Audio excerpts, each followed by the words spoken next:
Yeah. But like that just seems. That's one of the things that always kind of makes me scratch my head about this whole series of events that are laid out of supposed sightings of her. Yeah, I mean, I don't think that's not Rebecca in the CCTV footage, but I also don't necessarily think that she intended to stay up that late. I mean, frankly, when I would go out on the ship, my job was less intense than the one that Rebecca was doing, but, I would go out and you stop drinking 3 hours before your shift. You sleep for those 3 hours, you wake up and you go to your shift. And you're probably hungover and you're probably going to hate yourself, but it was fun for a while. Yeah. I mean, it's pretty easy to do. Yeah. And actually, when sleeping on a cruise ship, best sleep of my life. It's totally dark. There's this slight rocking. You're in this little cocoon of a bunk. It's great. I guess there's also, the thing that I forget is part of, we all have to wake up and get ready for our day and then commute to the job. Yeah, there's no commute. There's no commute. Yeah. So There's a little time savings there, You could probably wake up 20 minutes ahead of time and shower and brush your teeth and have 15 minutes to just figure out where you're at. Yeah, exactly. Yeah. Okay. Get a cup of coffee and a little brekkie. Yeah.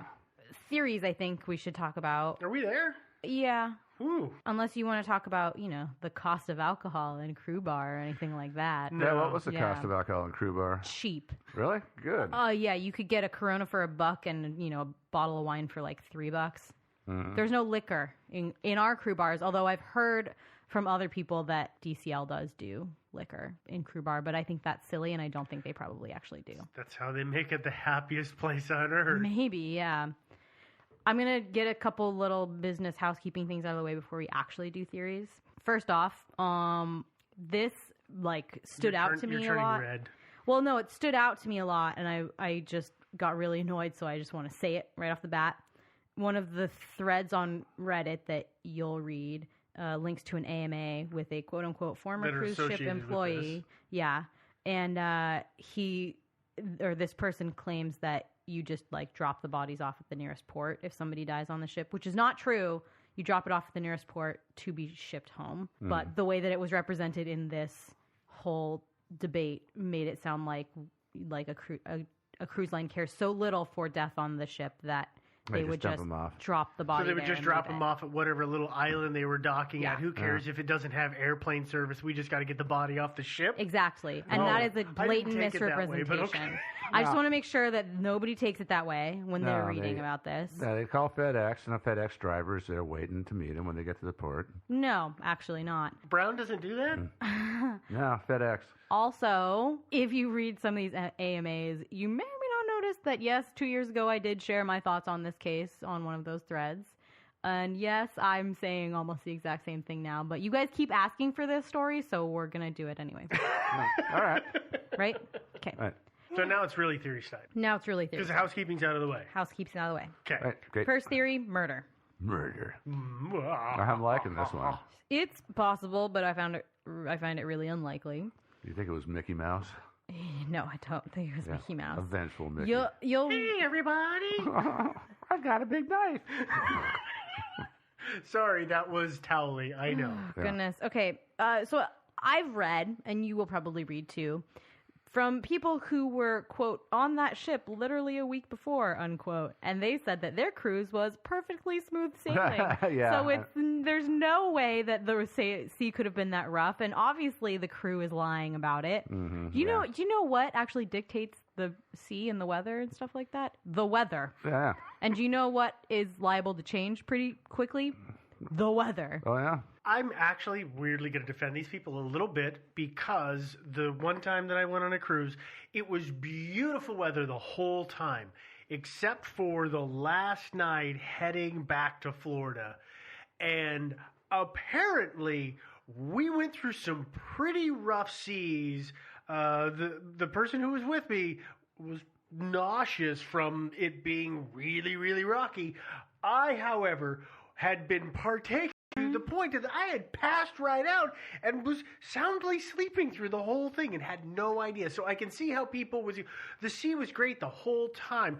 I never noticed anything.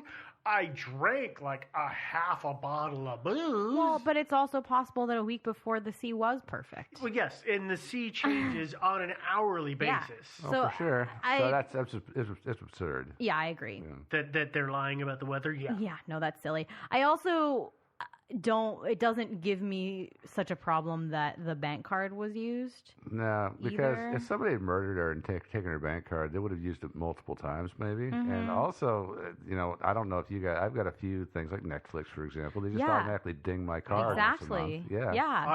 Auto withdrawals are the best thing ever. They Yeah, sure they're are. handy. You yeah. never miss a payment. I know. Yeah, I it's know. great. And so it could have just been that. It could have. I one of the things that you do when you're on a cruise ship is you get a PO box. I mean, like not everybody does, but it makes life so much easier if you go and get a post office box and you just pay that monthly subscription on your card and pay the monthly fee or whatever. Not So there's a subscription. bajillion monthly. There's so things. many things that could be. So it doesn't really.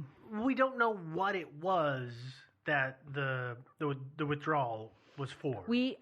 I could not tell. I mean, it was hard to tell. A couple people I saw online saying, "Oh, it was found to be a subscription," but I think I think they were just assuming, like we are, that it was a subscription because I wasn't ever able to find anything to substantiate that. Even the credit card company wouldn't tell their family what Right. it was. Yeah. Oh, kind And of jerks. even if it was stolen and used one time, I mean, it's not so hard to get into other crew members' rooms. That's why I you was have a actually safe. thinking about just an online hack, but yeah. There's a lot of different ways that somebody could have gotten that. I mean, also the Facebook login. I don't know about you guys.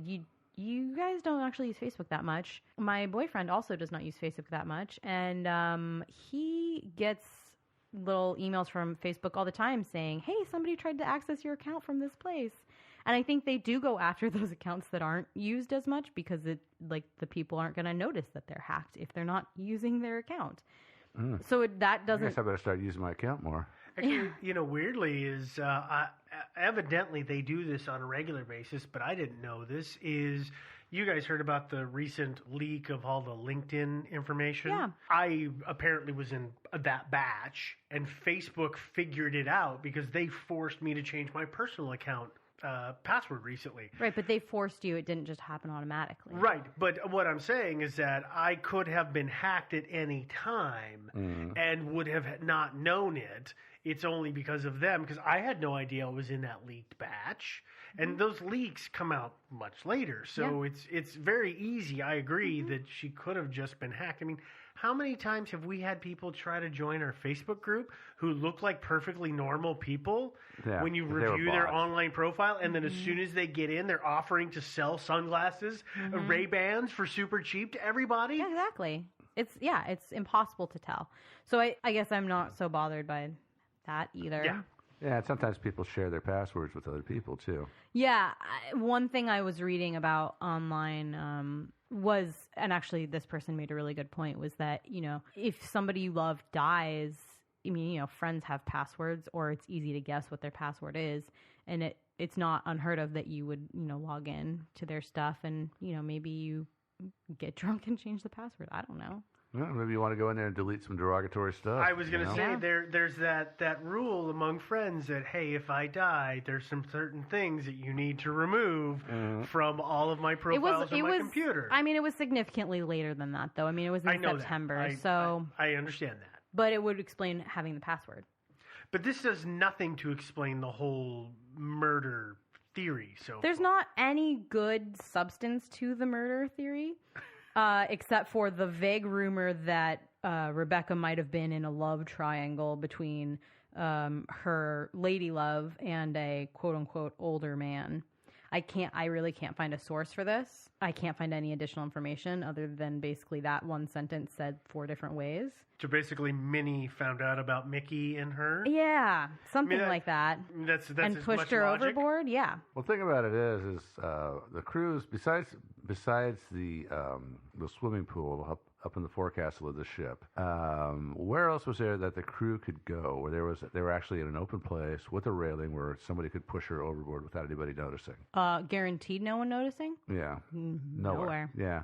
Well, were there places where there were crew could go mix next to the railing with the passengers, or were there places set aside besides the pool where the crew could go and have a nice little outside little promenade space and that they could look at the ocean from or something like that. I mean, the promenade space, but they would have to be approved. I mean, Rebecca would have been approved to be in certain passenger areas. The promenade would have been one of them. Mm-hmm. But I don't know. I mean, since I don't know who her lover and this older man were, I don't know, what if they would have been allowed up there or not. And I also know that it takes but a second for somebody to walk out a door onto the promenade. Okay, but I was just thinking, if you wanted to murder a crew member on a cruise ship, if you wanted to murder one of your fellow passengers, if you're one of the guys that can afford to get a really nice cabin with your own balcony and everything, then you could lure somebody in your cabin and then murder them and just push them overboard. But they're going to be on tape going to your room. That's the problem. Yeah. Oh, there's ways around that. You just cut the cable to the camera. That's not a thing, but okay. But, yeah. I mean, they're all like installed in the wall. Installed. Or one of my other tricks is there's not what you see at the 7-Eleven with the big coax cable looped underneath it. But you can just take a sticky note and just stick it to the lens, and because nobody will ever go, that's weird, this person disappeared, and this line actually went orange for a while. That also assumes that there's only one camera in a hallway, which I can tell you is not true. There are about every 6 or 7 doors in passenger areas. Well, anyway, but we're off topic here. Let me get back to what my original point was, is that if you wanted to murder somebody and you had your own balcony and everything, you could probably get away with it. There's ways to do it. But if you want to murder somebody down in cruise quarters, how the hell are you going to get their body up to somewhere where you can pitch them overboard without somebody seeing? I guess leaving aside the cameras too. The addition to that is that I guess you could technically do that off of the promenade, but again, it'd be really hard to guarantee that nobody would see you. Mm-hmm. You could do it in the crew area, except for the wall's too high in the crew pool area. Yeah. To pitch someone over. That's why I'm gonna pull the famous card, which is you're making a presumption. Okay, so let's say that somebody has a reason to kill her. Well, that doesn't necessarily mean that they dumped her overboard. They could have stashed her in something that they knew was going to go away in a not so well monitored area. Well, that's completely plausible too. Do you know how actually a hell of a lot easier. You know how they deal with trash on cruise ships? They compact it. Mm-hmm. So you shove her down the garbage chute. Mm-hmm. I know that sounds cruel. She's already dead. She's not going to mind. But it's what if people have done this stuff before, is they shove the body in the compactor and they run the compactor, and then when it gets back to wherever it goes and it pushes out that big giant cube of disposed Mickey ears, there's a body in it, but nobody knows because it's picked up by a forklift and driven to the landfill. And the rest of the garbage probably doesn't smell that great either. No, God, it actually smells probably worse than a dead body does.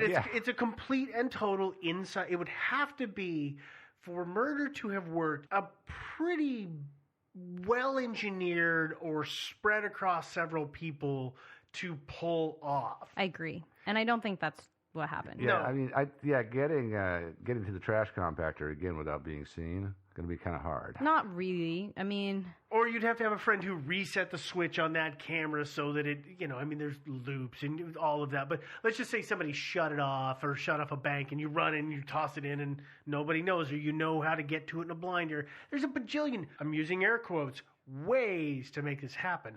I don't believe any of them. I will just say in defense, everything used to transport anything on cruise ships is a little bigger.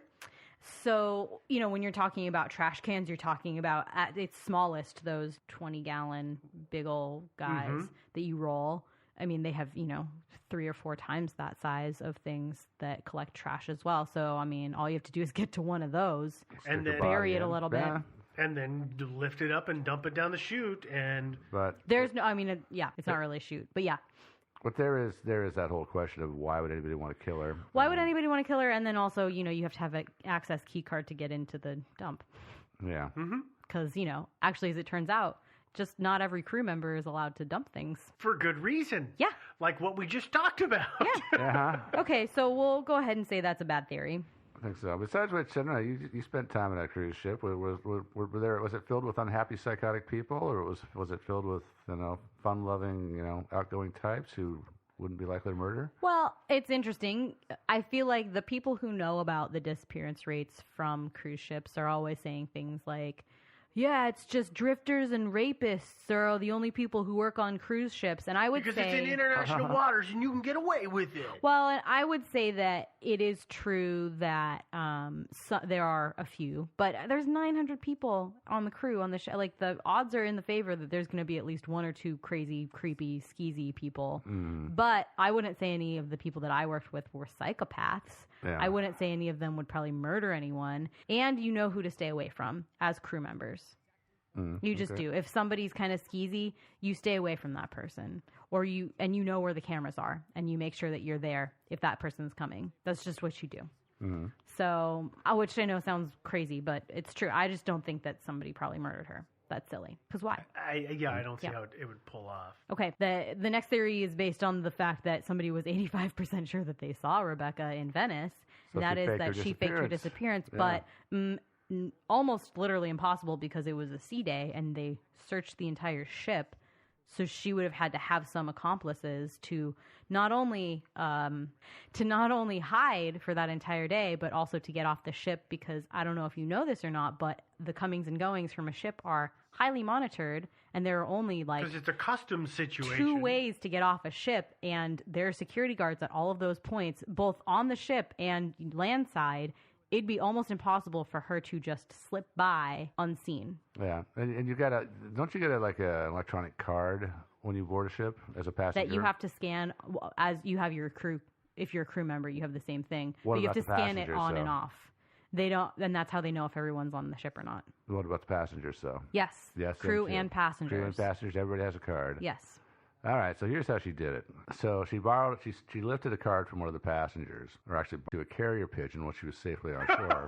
Yeah. And the pigeon brought it back to the passenger. And it just so happened that passenger wasn't trying to leave the ship that day. Yeah. Yeah, that makes sense. One of the things I've noticed, though, is that nobody anywhere mentions whether any lifeboats were missing. So I have to assume they didn't do a count, and there has to be a missing lifeboat. So No. she must have taken one. Those are really easy to tell if they're Yeah, they Yeah, actually those are quite obvious. really obvious. I mean, if we're gonna, I'm gonna piggyback on that idea. I haven't seen a whole lot about it, but I mean, people would then have to make this kind of a Disney was complicit in the whole thing, and this is a Chesler situation. Did you guys have seen Fight Club?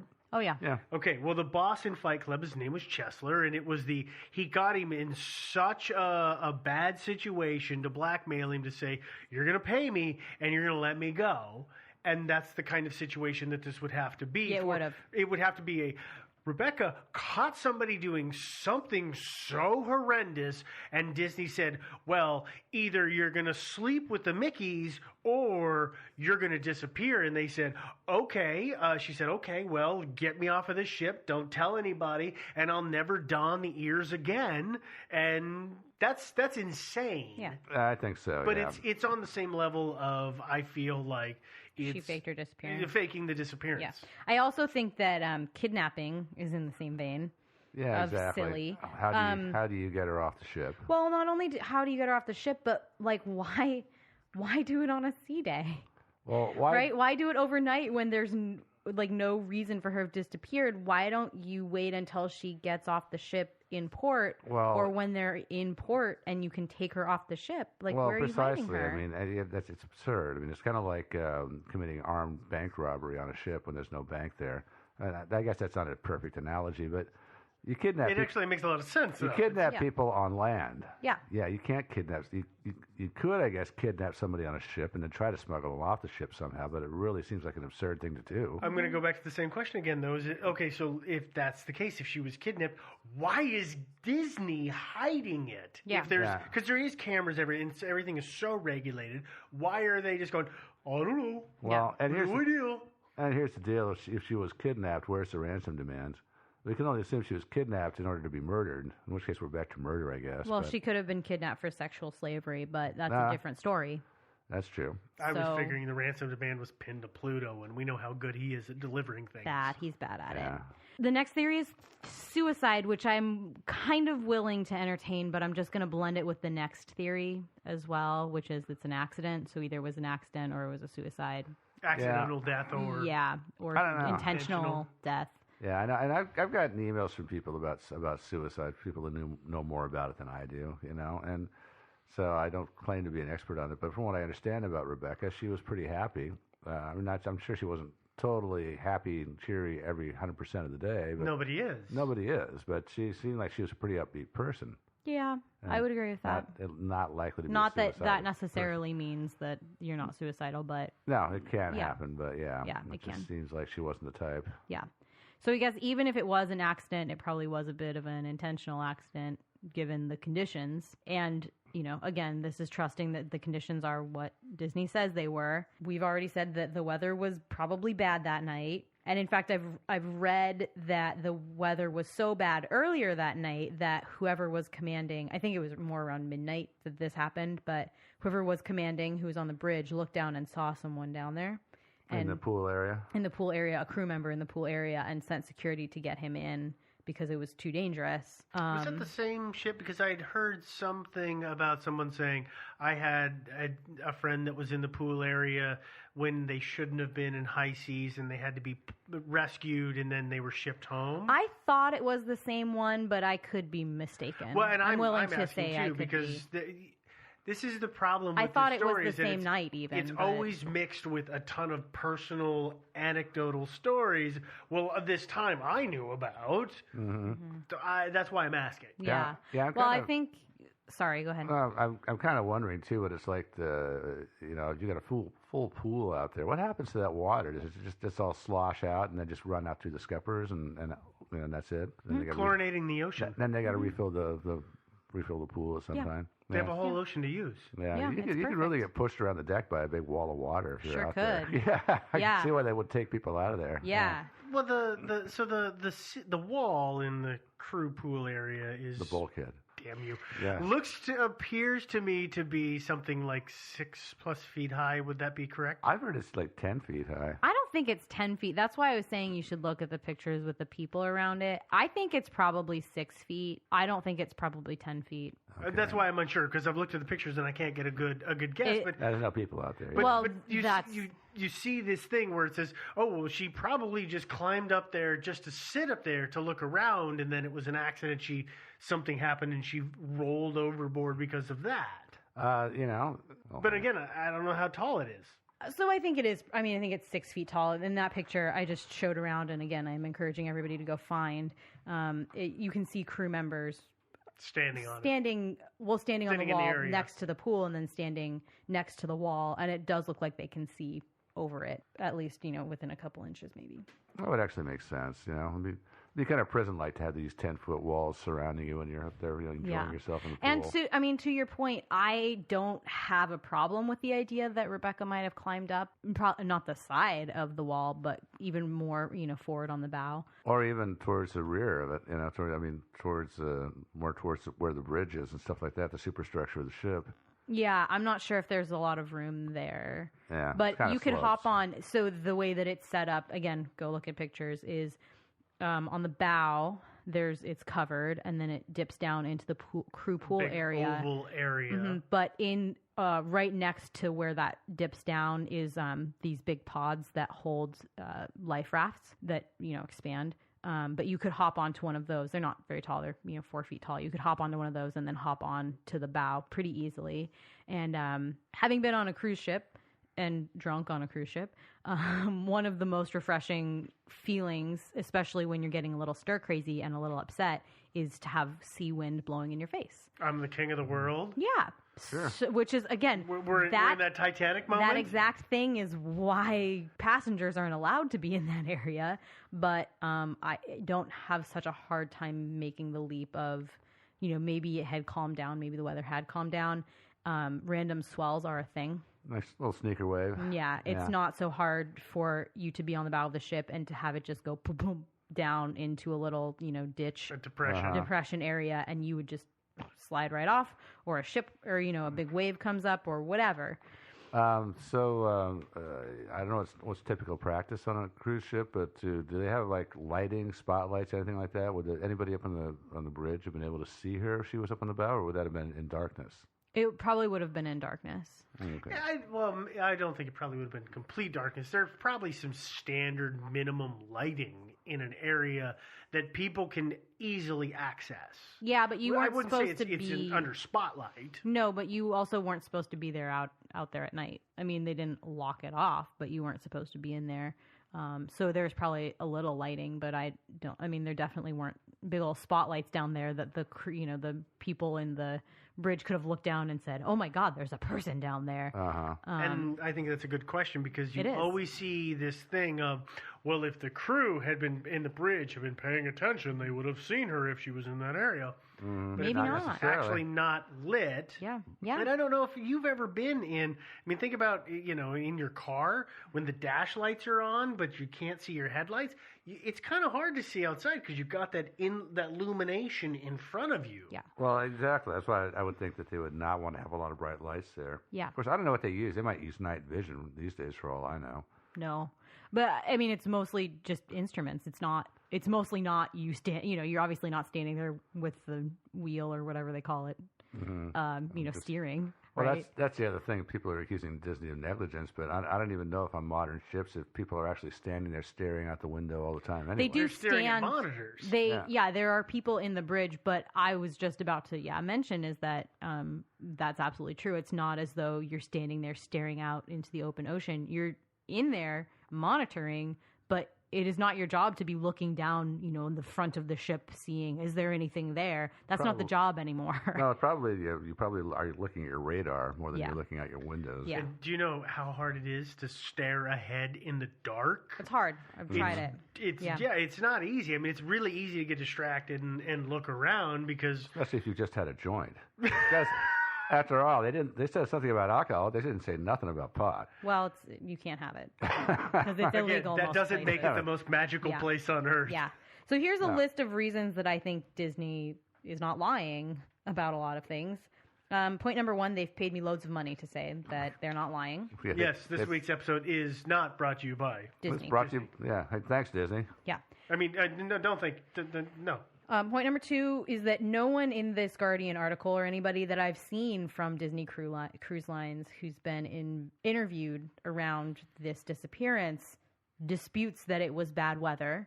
And almost everybody who was interviewed agrees that she probably went off the crew pool and bow area. Which means that Disney paid them a lot of money, too. Yeah. The only thing that they're really disputing is that Disney probably knows more than they're leading on to, which is definitely probably true. I would totally believe that Disney is not telling everything. I suspect they are keeping it mysterious.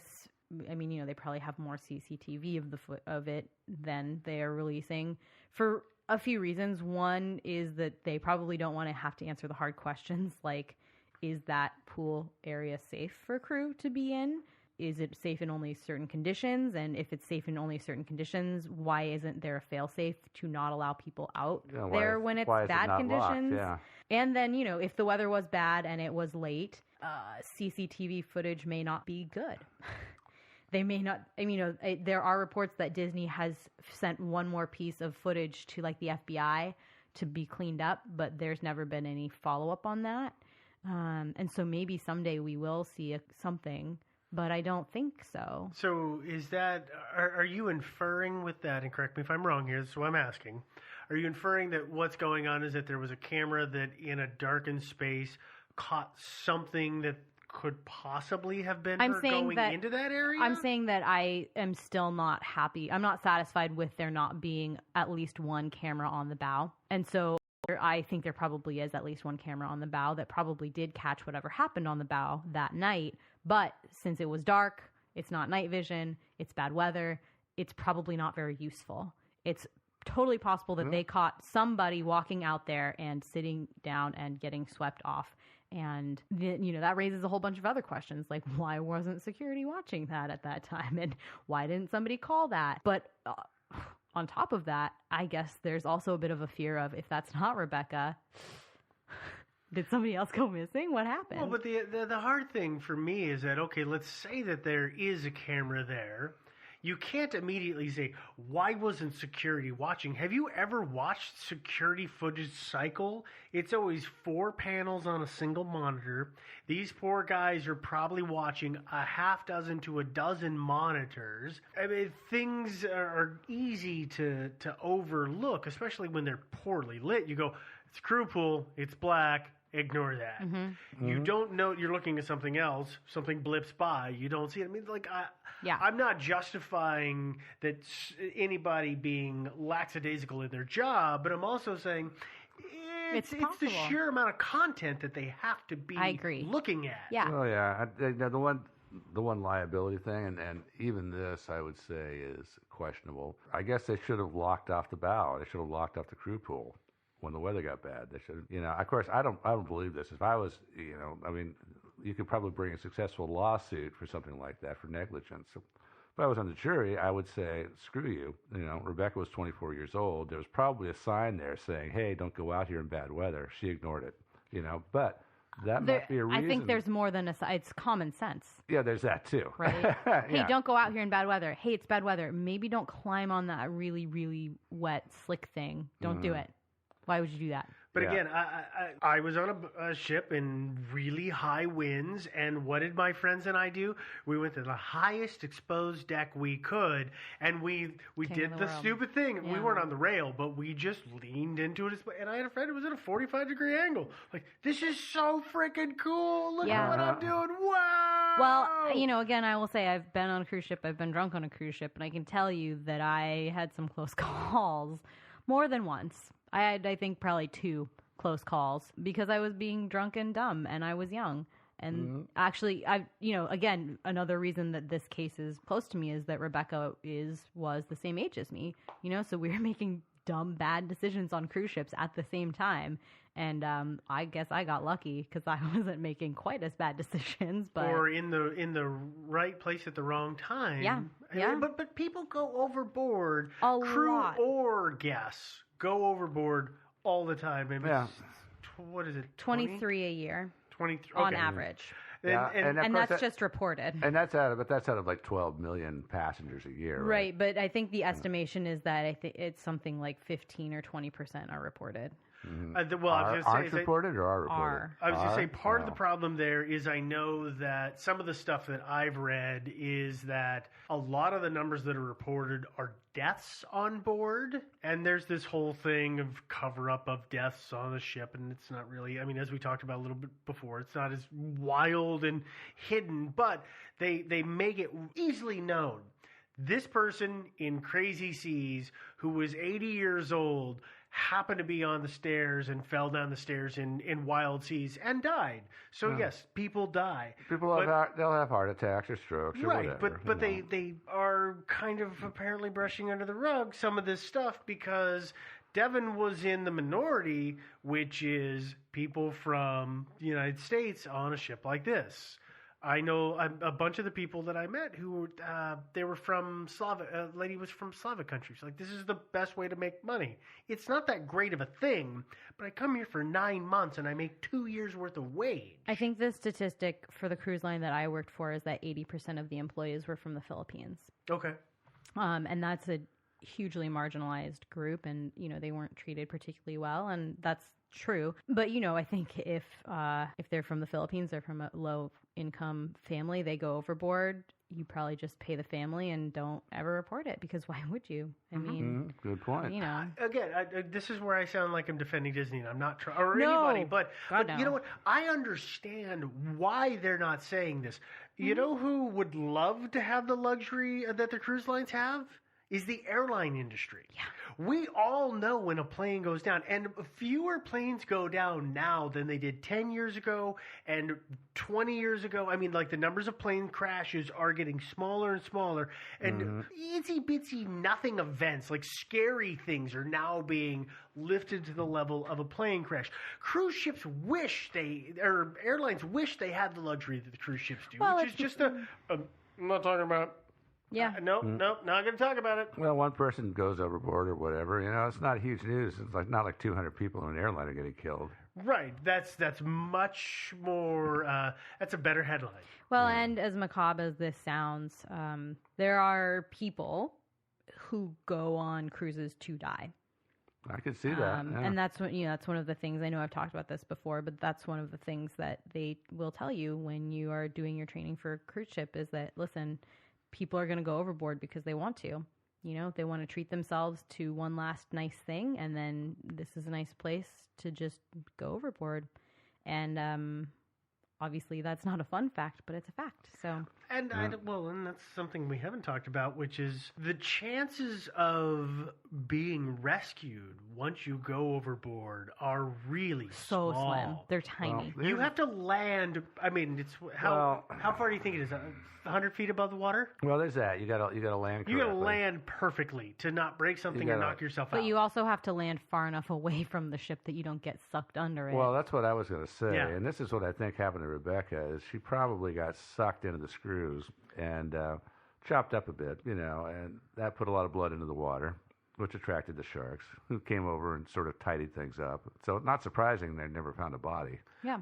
Let's just take sharks out of this. Let's just say that she went into the water and she drowned. She's going to go under. Mm-hmm. I mean, even if the sharks don't get her, ever. Yeah. The body isn't going to just be floating on top indefinitely for somebody to find. That's not the way drownings work. Well, even if it did, it could be easy to overlook. But I really think that she got sucked into the screws, chopped up, and then eaten by sharks. That's his theory. That's my theory. It's Shark Week for Joe. Yeah. My theory is that she went off the ship, and I don't know what happened to her after that, but she's not alive. It's hard to imagine her going off the bow and not going into the screws. I agree with that. No, I absolutely agree with that, but I just don't want to think about it. Yeah, that's true. It is pretty horrible. It is pretty awful.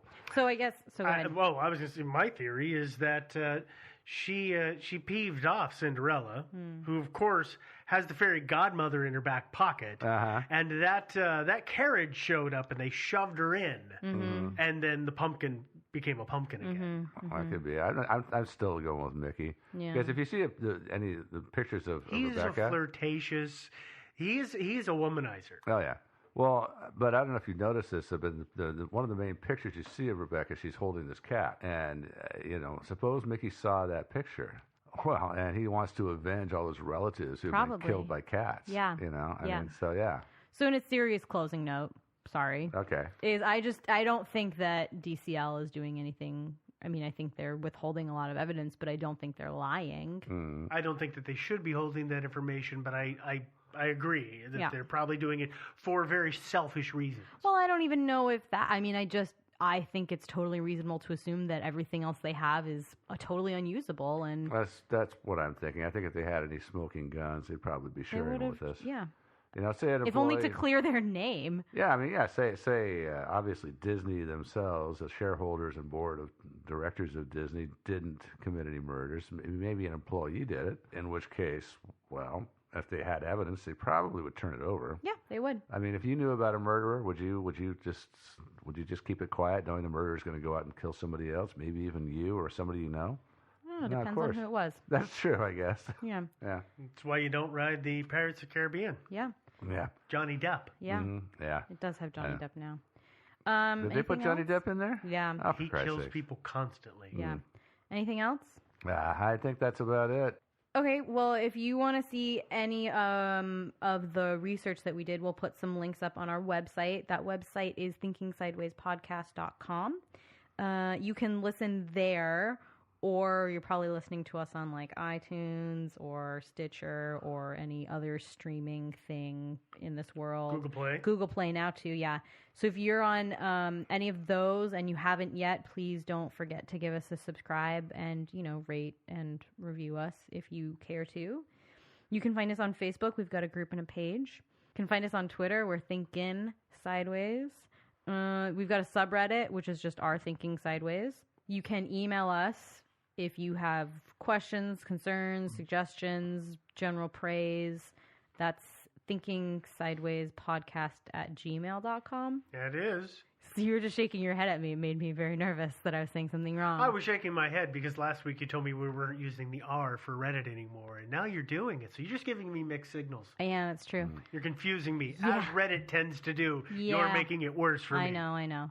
And other than that, we've got the PayPal and the Patreon if you want to do a monetary donation to the podcast of any kind. The PayPal's good for one-time donations. Patreon's good for recurring donations. You pledge a certain amount per episode, and you get charged for that certain amount per episode. We also have merch if you prefer that. And if you want to contribute in some other way, we accept bear skins, ivory, anything like that. Not ivory. We won't take ivory. Oh, okay. No ivory? Okay. No. What about giraffe pelts? Yeah, giraffe pelts, sure. Only if they're pearls. antiques. Okay. Polar bears? Antiques. Teeth? Antiques. All right. Penguin? No. In general? Yeah. Antique or not? I just don't like penguins. What about the umbrella holder that is Okay. out of the foot of an elephant? Yeah, there you So go. all of that An having been ashtray made said, from a gorilla's hand. Yeah. all of that having been said, we're gonna get out of here. All right. Chris. So yeah, see you guys next week. Yeah, bye-bye. Bye, boys and girls! Bye-bye!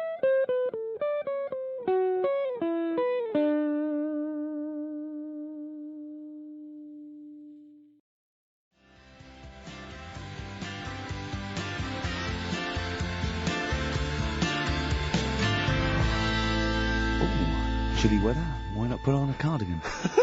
That was the Cardigans. And for what it's worth, a lovely tune there. We should definitely talk like that more. XFM 104.9, Ricky Gervais, Steve Merchant, Carl Pilkington, alright? Alright. Yeah? How's it Well, we going? got a jam-packed show today. Go on. We got so many we got more features than Carl's got on his face. which is about the same as Morph. Yeah. Very few. It's just really a head, isn't it? A little That's where I've seen him before. More. On Take Heart. Yeah. We've got Rockbusters. That's Have we? still No, going you know strong. my feelings on that. No, fair but enough. he's said he's going to buck his ideas up. We've got chimpanzee that. Carl finds an amusing monkey or ape related story. We've got Carl in a film again. Right, excellent. Yeah, I've We had a look lot forward- of great response from that, Carl, on the internet. and It stuff, was on the my email. favourite thing we've done. People raving about that.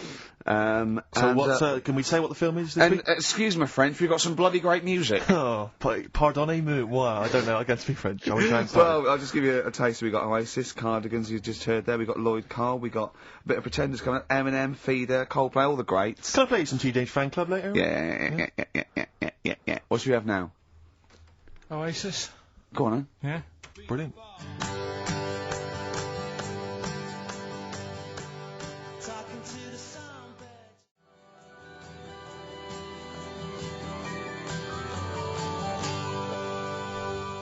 Oasis and Songbird. It's a nice little ditty It's all right. Yeah. of a It's not so Saturday. bad. Yes. Thank you. XFM 104.9, Ricky Gervais, Steve Merchant, Carl Pilkington. I think we should go straight into it, Carl. I think we should do the competition. There's Carl in the corner. It seems Whatever. a little premature. Do you reckon? Yeah, I Do you think reckon we so. save it? It's Yeah, so good. We exactly. should tease it out of Well, them. it's a big thing. It's just that I've got absolutely nothing to say. I Sure. haven't really. Well, I mean, like often I know you'll have spoken to Carl in the week. This week, for some reason, I've been speaking to him. Oh right. I spoke briefly to him about Michael Jackson and the documentary. Yeah. Now, of course, I thought that was extraordinary. Amazing, and I asked amazing Carl's piece opinion. of work. Yeah. And he didn't mention to me the fact that Michael Jackson likes to climb up in trees. No. He didn't mention anything about his bizarre relationship with children. He didn't mention anything about his obsessive billionaire spending sprees. Right. He didn't mention anything about the mannequins he has in his thing, or the fact that he drives around his sort of 7 hotel suites in Las Vegas in a little kind of old people's scooter. The only thing of note for Carl was he said to me, "Did you notice how big his hands are?" I'll tell you what though, I did.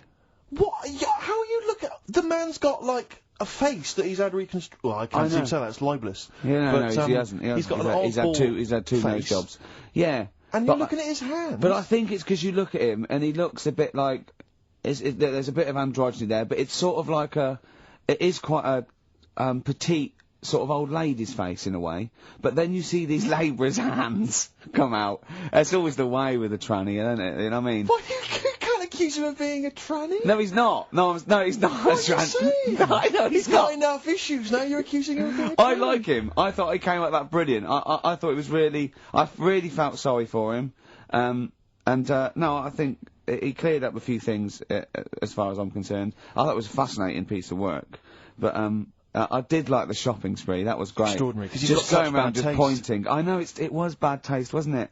It was like one of those bizarre shops. Yeah. You know what I mean? There's anything, sort of a gift shop, but they're trying to make it look like Ming. But if it's sprayed gold. If he'd been living in a trailer park, he'd have been ordering, one of those porcelain dolls dressed like a Harley Davidson bike rider, or an Elvis commemorative plate. It was the kind of billionaire equivalent of that. But the hands were a giveaway.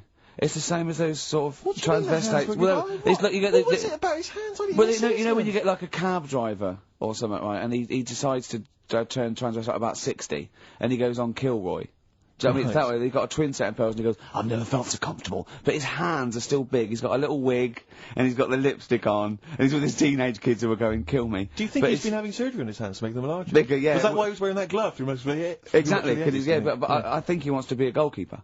Right. And they said, well, you can't, Michael, you've got a big hands. It would help him climb the trees. Yeah. And he can play tennis now without a racket. Yeah. So what did you make of it, Carl? Were you intrigued? The Michael Jackson thing. It's, it was alright. But, that got a load of attention in the press. But the Trisha programme got nothing.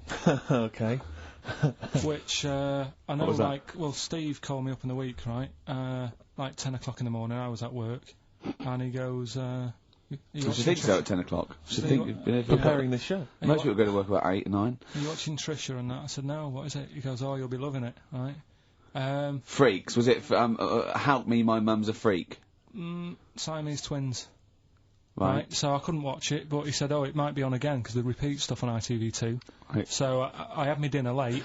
Right, instead of having it at 1 o'clock like I normally do, I had it at 2:30. Yeah. Sat in the office, put the telly on, ITV2. These Siamese twins. Did it blow your mind? It was amazing. We talk about a lot of things on the show quite a lot. The Airy kids crop up a lot. I was waiting. It's been 10 minutes and you haven't mentioned the Airy kid. Right, and last week we were talking about Siamese twins, weren't we? So it was weird that this programme was on, but it was amazing. I mean, what I think you can't refer to them as Siamese twins. I think they're known as conjoined twins. Why? I think Siamese is maybe considered derogatory or as an old antiquated phrase. Yeah, I think it's because the first famous ones were actually from Siam. Right. And that doesn't exist anymore. No, it's conjoined, Carl. Yeah. Get the phrase right. But you'd think that if that's happened to you, that wouldn't be that sort of offensive. The names that you must get called. Right. You think that's the least of your worries? Siamese twins, I'd say, well, that's, yeah. Now, were you stunned by where they were connected? Just live with it, we'd say. Because they were connected, of course, at the forehead. Oh. Sort of, which was quite extraordinary. God. What if one had bad breath? That wasn't a question that Trisha asked. Annoyingly, because I know that much of the audience was thinking that. There was a few things that didn't crop up.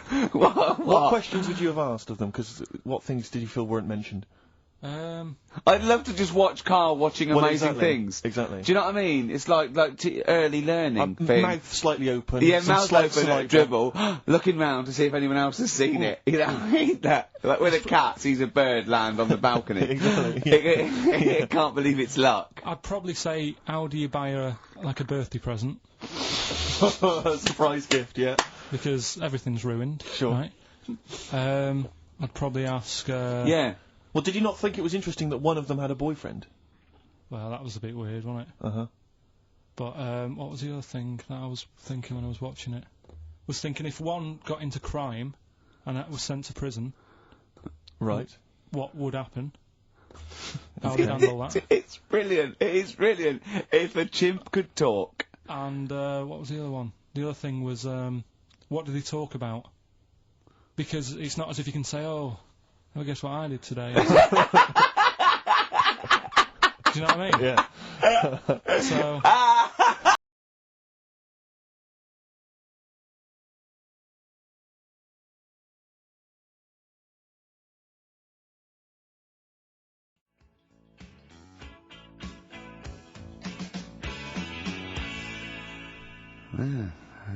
Brass in pocket, and if they're pretending to be good, they're doing a bloody good job of it. I love them. That's Ricky Gervais on XFM 104.9 with me, Steve Merchant and Carl Pilkington. Carl is still buzzing about these conjoined twins.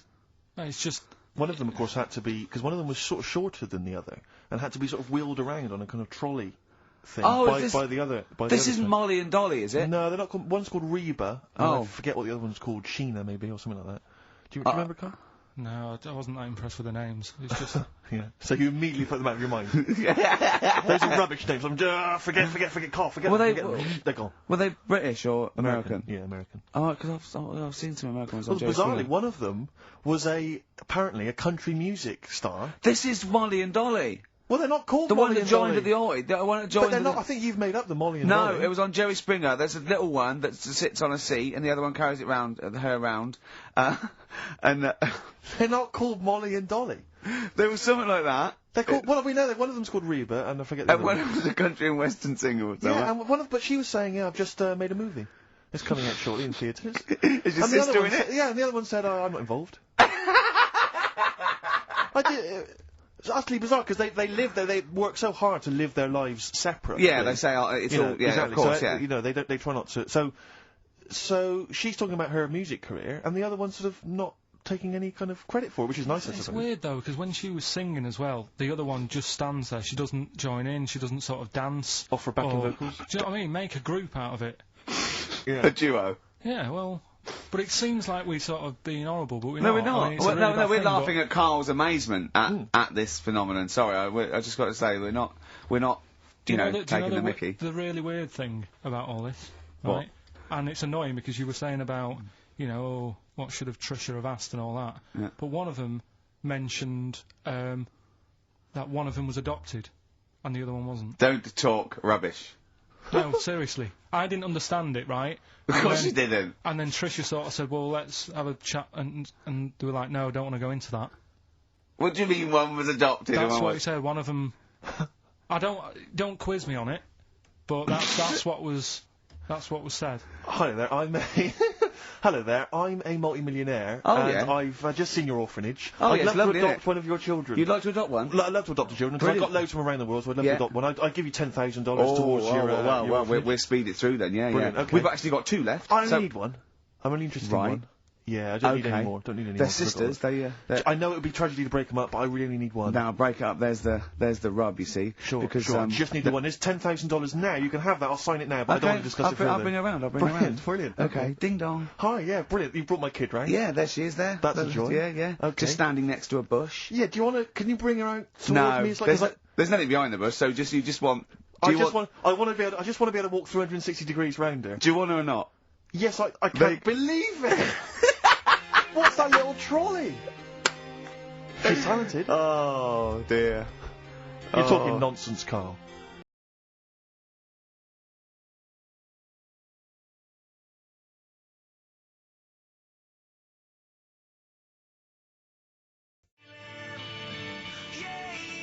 Feeder. That's it, just the way I'm feeling. XFM, 104.9, Ricky Gervais, Steve Merchant, Carl Pilkington. It's time for the newest quiz in town.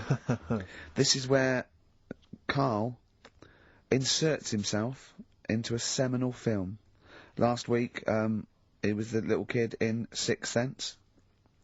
You remember? To great acclaim. The critics loved it. They said a triumph. Fiddled with The Graduate. This is the scene where, of course, he goes upstairs to the hotel room, and it's on the cards. She's a dead cert, Mrs. Robinson. Well, here we go then. So, are you ready for it? I've brought some condoms from home that Suzanne got for Christmas. Benjamin. What? Will you bring me a hanger? A what? A hanger.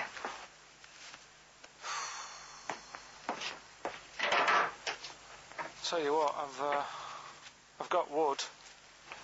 What? Just saying, I've got wood. I've got metal ones as well. What sort do you want? Either one would be fine. All right. There you go.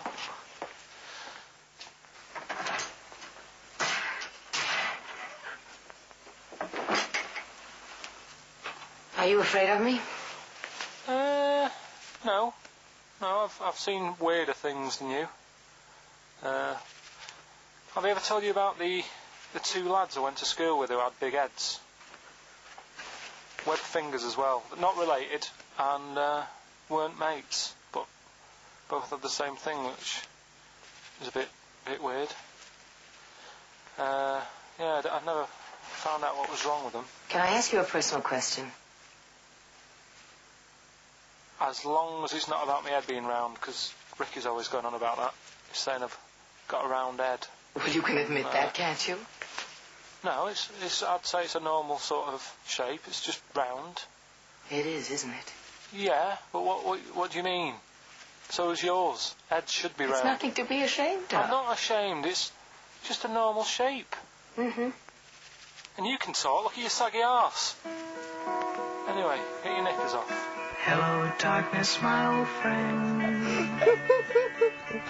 Oh, that was a joy. Oh dear. Oh. It was an absolute treat. Now, I should say that obviously the prize is a copy of The Graduate. Now, bear in mind that XFM is giving away these prizes. Yeah. Carl is so cheap that he wouldn't even buy it on DVD. He's bought it for $6.99 on VHS. It'll be panned and scanned. It won't be widescreen. There's none of the extra features that you get on the DVD. Oh, look at Carl's face. He's gutted. Carl, did you pocket the rest of the cash? No. I have to use my own money to buy these, right? What, you're using your own money to give this stuff away? Yeah. So I had to go and buy that. XFM is so cheap, I I know. understand. Right. I know. And it's not worth having it on DVD, is it? 'Cause Why not? It's an old film, so. So the quality is set, do you know what I mean? They can't really tidy it up. Of course they can. They do it from a print. They don't do it from the video. They don't get the video and go, let's make it into a DVD. An old Betamax copy that someone had knocking about. Well, anyway, it's you the can. same film, though, isn't it? Fine, okay, well, yeah, you're right, it is yeah. the same But film, anyway, yeah. you can win $6.99's worth of The Graduate. The question, and it's email only, Steve, it's not Steve, it's ricky.gervais@xfm.co.uk. The question is, name the actor that Carl was taking the place of in the film, and of course the actress that he's performing opposite. ricky.gervais@xfm.co.uk. Lovely. Do you want to play something from the... I would love to. It would seem appropriate. Yeah? Hello, darkness, my... Dear Mr. Simon and Mr. Garfunkel, please, let's not have the sound of silence. Let's have some more beautiful music. Get back together, please, quickly. It's XFM. I think you should do every single link on it. Brilliant, it's the best bit of the show. That's on XFM 104.9. Are we Well, going to there have you time go. to play the clip again before, I don't know, before 2 o'clock, let's say? Are people not listening to the question? Is that what you're... Some people are not listening to the question. Oh, dear. Okay, we'll play it again at about 2 then. And personally, any excuse to hear it again, because I thought it was a treat. I think Carl should go out and get the DVD. I think it's embarrassing to give away the Yeah, the you have to VHS. get it. You have to go out and buy the DVD later.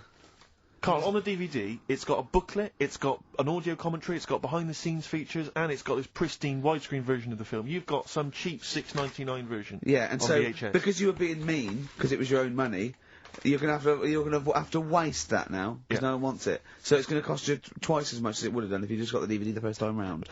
A valuable lesson learned. Yeah. Have I rewound it? There's a penalty if you've not. No, you haven't rewound it.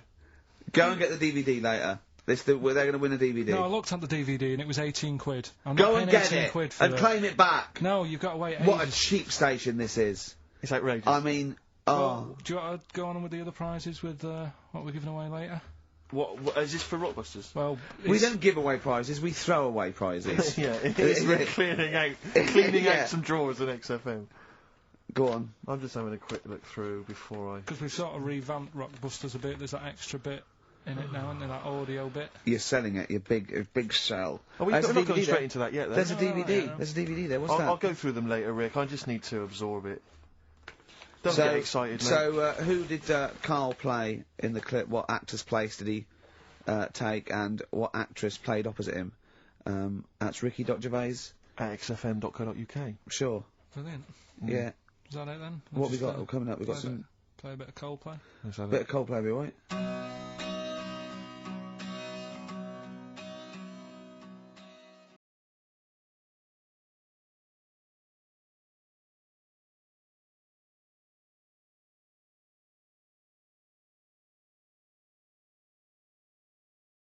Yellow on XFM 104.9.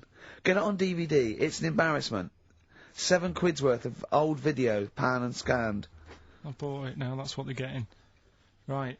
He's put a downer on it. All the work, you know, that went into that, and then just gonna fob them off with a bit of old celluloid like that. Right, listen, still to come, right? We've got, the monkeys thing. Ooh, chimpanzee that! And when I was out last Sunday, right, at Johnny's birthday party, Yeah. Steve was there. Yeah. Got talking about stuff. And a debate that we didn't really finish cropped up. It blew your mind, didn't it? Amazing. Oh, I know about this. Steve told me. This is the, infinite amount of monkeys. Or a monkey with a typewriter and an infinite amount of time would eventually come up with the works of Shakespeare. Yeah. There was no debate. It's a philosophical, mathematical problem. There's no debate. It's true. It won't happen. No, listen, Carl, listen. Infinity sorts it all out for you, right? An infinite amount of monkeys at a typewriter, right? They do everything. They type everything. Infinity just sorts it all out for you. There's no getting to it and they're going, oh well, let's have a look what they've done. This one's come close. It did Romeo and Juliet. It would do it all. It would type everything ever possible, conceivable.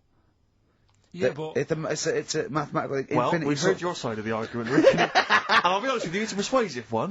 But let's hear Carl, because he heard about this in a pub last week. Yeah, so what's your he's got some problem? strong What's your ideas problem himself. with it? What's your problem with it?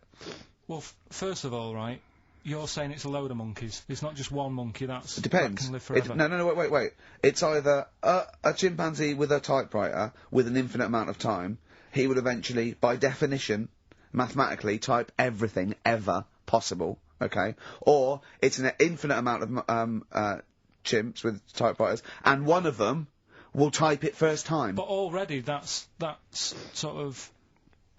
That's not right. You either need to have What do one you mean? monkey... What? You mean Let's hear his employment point. laws? He What do you mean can't- it's not right? Let's hear him out, please. Okay. If it's one monkey Yeah. with a typewriter that's got loads of ink in it and that, right, at least it knows what it's done in the past. It's not... Keep going. Crime. If you've got a load of monkeys, it's like if you have too many... What's that saying about too many chefs? Too many chimps spoil the soup. Right, well, it's the same thing. It's like, well, I didn't tell you to put salt in it. I was going to put salt in it, and it messes it up. Whereas if it's just one, they know what's gone on. So what I'm saying is... Honestly, Just leave him go. I can't be bothered, I want Steve. to hear- I want to hear the rest. This blows my mind. That he doesn't know what this does to me. It's a mathematical problem. I want to hear the rest. Well, it's just... I just don't think it will happen. What do you mean you don't think it'll happen? Infinity works it out for you. By definition. Well, what's stopping them typing the same thing again? They would. In fact, the problem should be, if you had an infinite amount of time, that it would type that works for Shakespeare an infinite amount of times, and everything else an infinite amount of times. But, you know, that's not as... But not Shakespeare. Oh! Shut up! You idiot! Rick, do you know what he said to me? I said to him, I explained it to him. I said, God. you've got an infinite number of monkeys, infinite number of typewriters. They will type the complete works of Shakespeare. He said, have they read Shakespeare? You're an idiot! Play a I said record, no. 'cause I'm not having this They're not conversation. doing it from I'm not memory. having it, because it really, really winds me up. But you're saying they'll do it with no spelling errors. Well, they do it an infinite amount of times. And they do it wrong an infinite amount of times. And they spell the last full stop wrong an infinite amount of times. And they get one thing wrong in Hamlet wrong an infinite amount of times. They do everything an infinite amount of times. But are they going off a story that they've Play a record, Carl, because I'm going to knock you out! I'm just saying, Shut up! do they know the story? Oh, They're monkeys! Oh, Christ. No, Right, okay.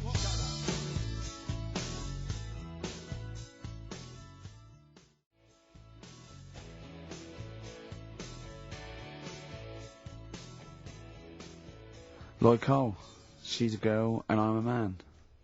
Good that, innit? On Very good. XFM, 104.9, Ricky Gervais, Steve Merchant, Carl Pilkington.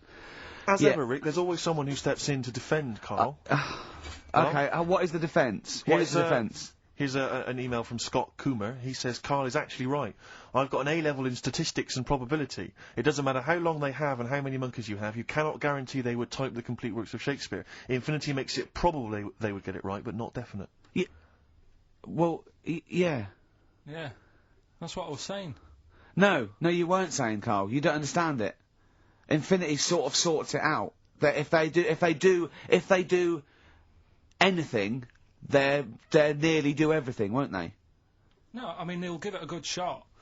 No, that's not the point. But the I'd point be is this. surprised if they did one page right. Right, listen. It's not to do with consciousness. It's not to do with them aiming.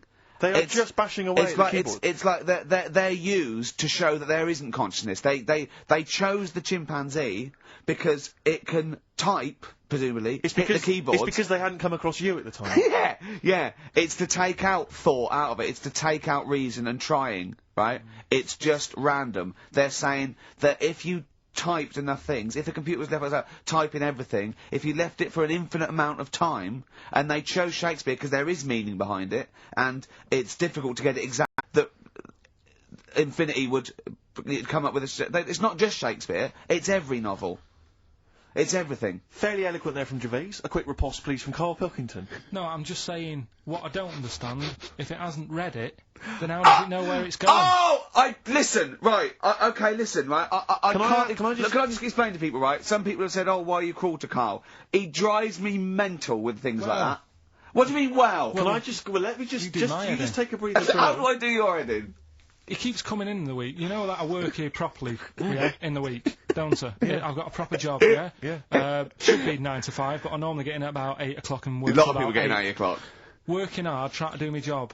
3 times this week, I've been rushing around. I walked past my little studio. He's sat in there, alright? Now, because I've got this sort of job, I can get away with it. I said to him, if I was a doctor... would he keep coming to me practice? If you were a doctor, there'd be severe problems with the NHS. Imagine that. The standards would have lowered so much if you can arrive at the hospital, you're a doctor.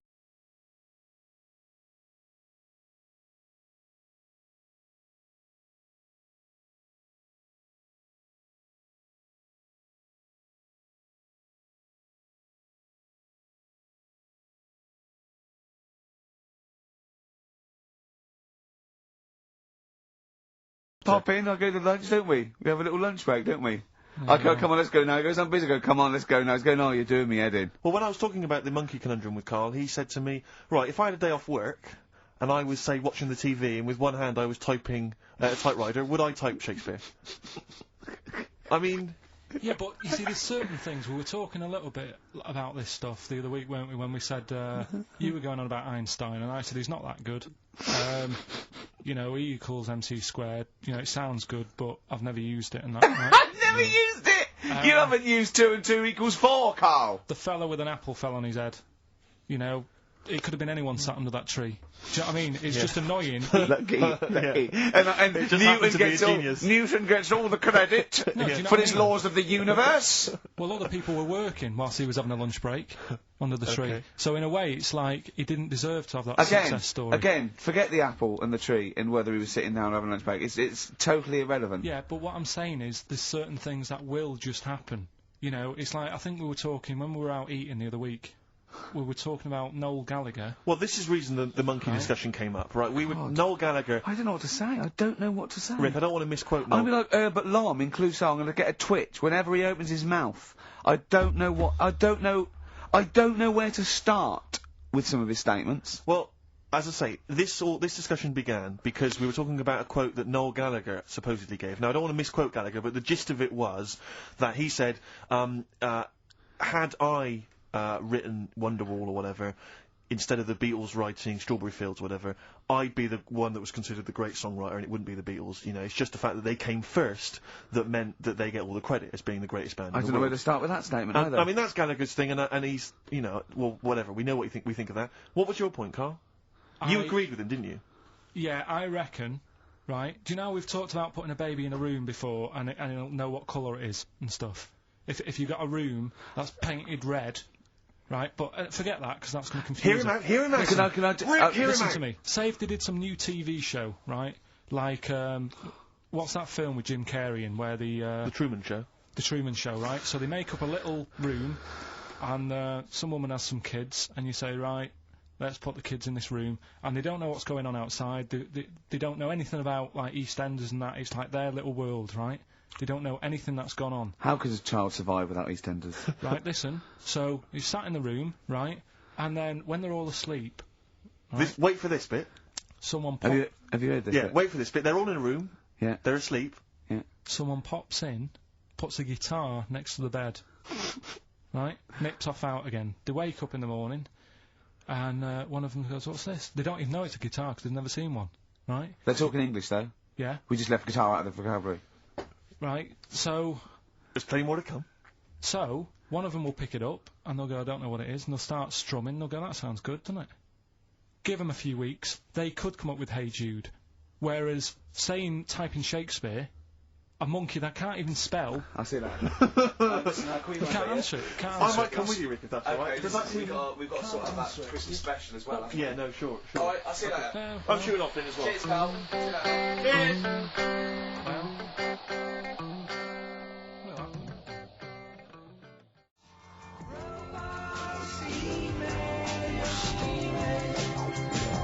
Flaming Lips, Yoshimi battles the Pink Robots on XFM 104.9. Before the ad break, Steve Miller Band, Fly Like an Eagle. Great track. Lovely to hear that. Brilliant track. We're not scared of playing that sort of stuff, are we? Indeed.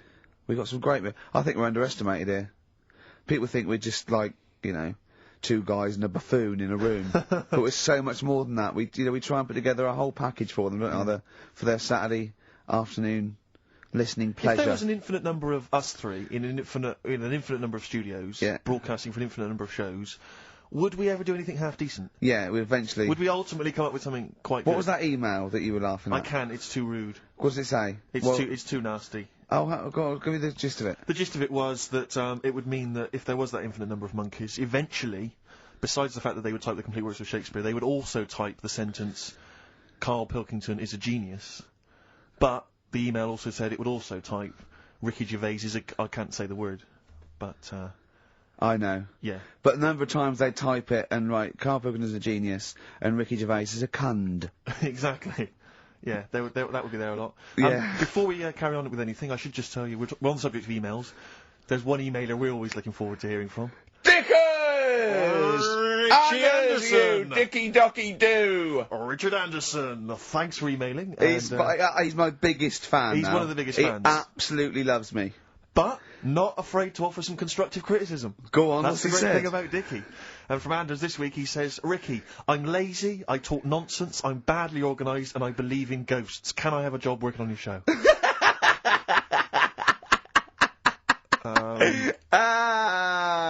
Possibly, Anders. Maybe send in a CV. Or email a CV. He's put a little bit of all of us in that, hasn't he? Oh, I'll ask you if he's a goggle-eyed freak, Steve. Alright, calm down. Well, no, I didn't mean... there's no need to get insulted. No, I didn't necessarily mean you, did I? No need to get nasty. Well... Also, I was thinking about that, actually, Steve. Oh, God. Just talking of the old, What? What? Talking of the what? No. Do you know, like... This better be good. No, you don't have that many girlfriends and that. What do you mean? Carl, why are we on this? I was defending you in the whole monkey discussion. Come on, what's your point? What's your point? What's your point? No, what's the point? What's the point? I just was thinking... If there was an infinite number of Steves? You're an odd-looking fella. Come on, Carl, get to the... No, I know that. I've told you that loads of times. What do you mean, you know I know that? Well, there's no point pretending anymore. Steve, I'm flabbergasted. But also, you don't like spending money, right? He's mean and weird looking. Valentine's Day. Are you sort of, you know... You've got to love him now, haven't you? What are you happier with? The fact that no girls like you enough, right? This is really mental. Or are you happy because you don't have to spend any money on a card for someone? Which... A little from column A, a little from column B. Right, let's have more monkey news. What have we got? No, we've got so much to get into this show. Insults. We don't stupidity. need the insults. I think we've got enough. We don't need the insults. Yeah, there's no more insults. What angers me with Carl is you know he's been planning that. No, I haven't. I was thinking about it on the way in because Valentine's Day is coming up and I'm not a big fan of it. Right? Condoms? You bought your girlfriend a box of condoms for Christmas. I don't think you can have a go at me. To be fair. No, but I don't just treat her on Valentine's. I'm always Do you know what I mean? You don't even treat her on Valentine's. You don't even treat her at Christmas or on her Hang birthday. on. When do you treat her? Hang on a minute. Wait a cotton picking minute there. Oh, why I order. Took her out Wait a last night. minute. What was that? Tiffany Dog. I treat your girlfriend better than you, and I've only met her twice. I took her out last night and she enjoyed herself. Where'd you go? Until she had to write the cheque. Where'd you go? Where'd you to, go? To a chippy. A really... Play record! It's To a chippy? No, a really quality one. Right. Oh, God! Under a fiver for 2 Oh, cold nice lots. wrapping. Not newspaper, greaseproof paper. And bread. And bread.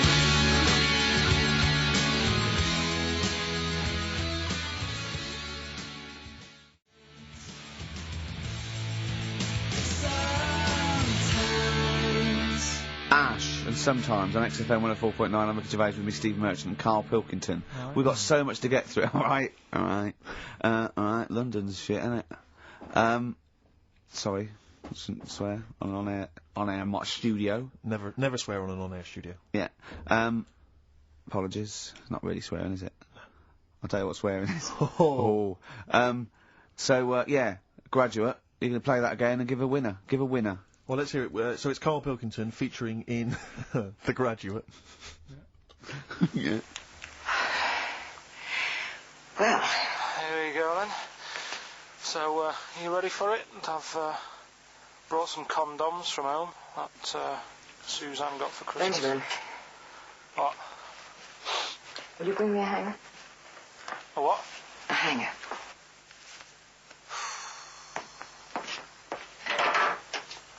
Tell you what, I've got wood. What? Just saying, I've got wood. I've got metal ones as well. What sort do you want? Either one would be fine. All right. There you go.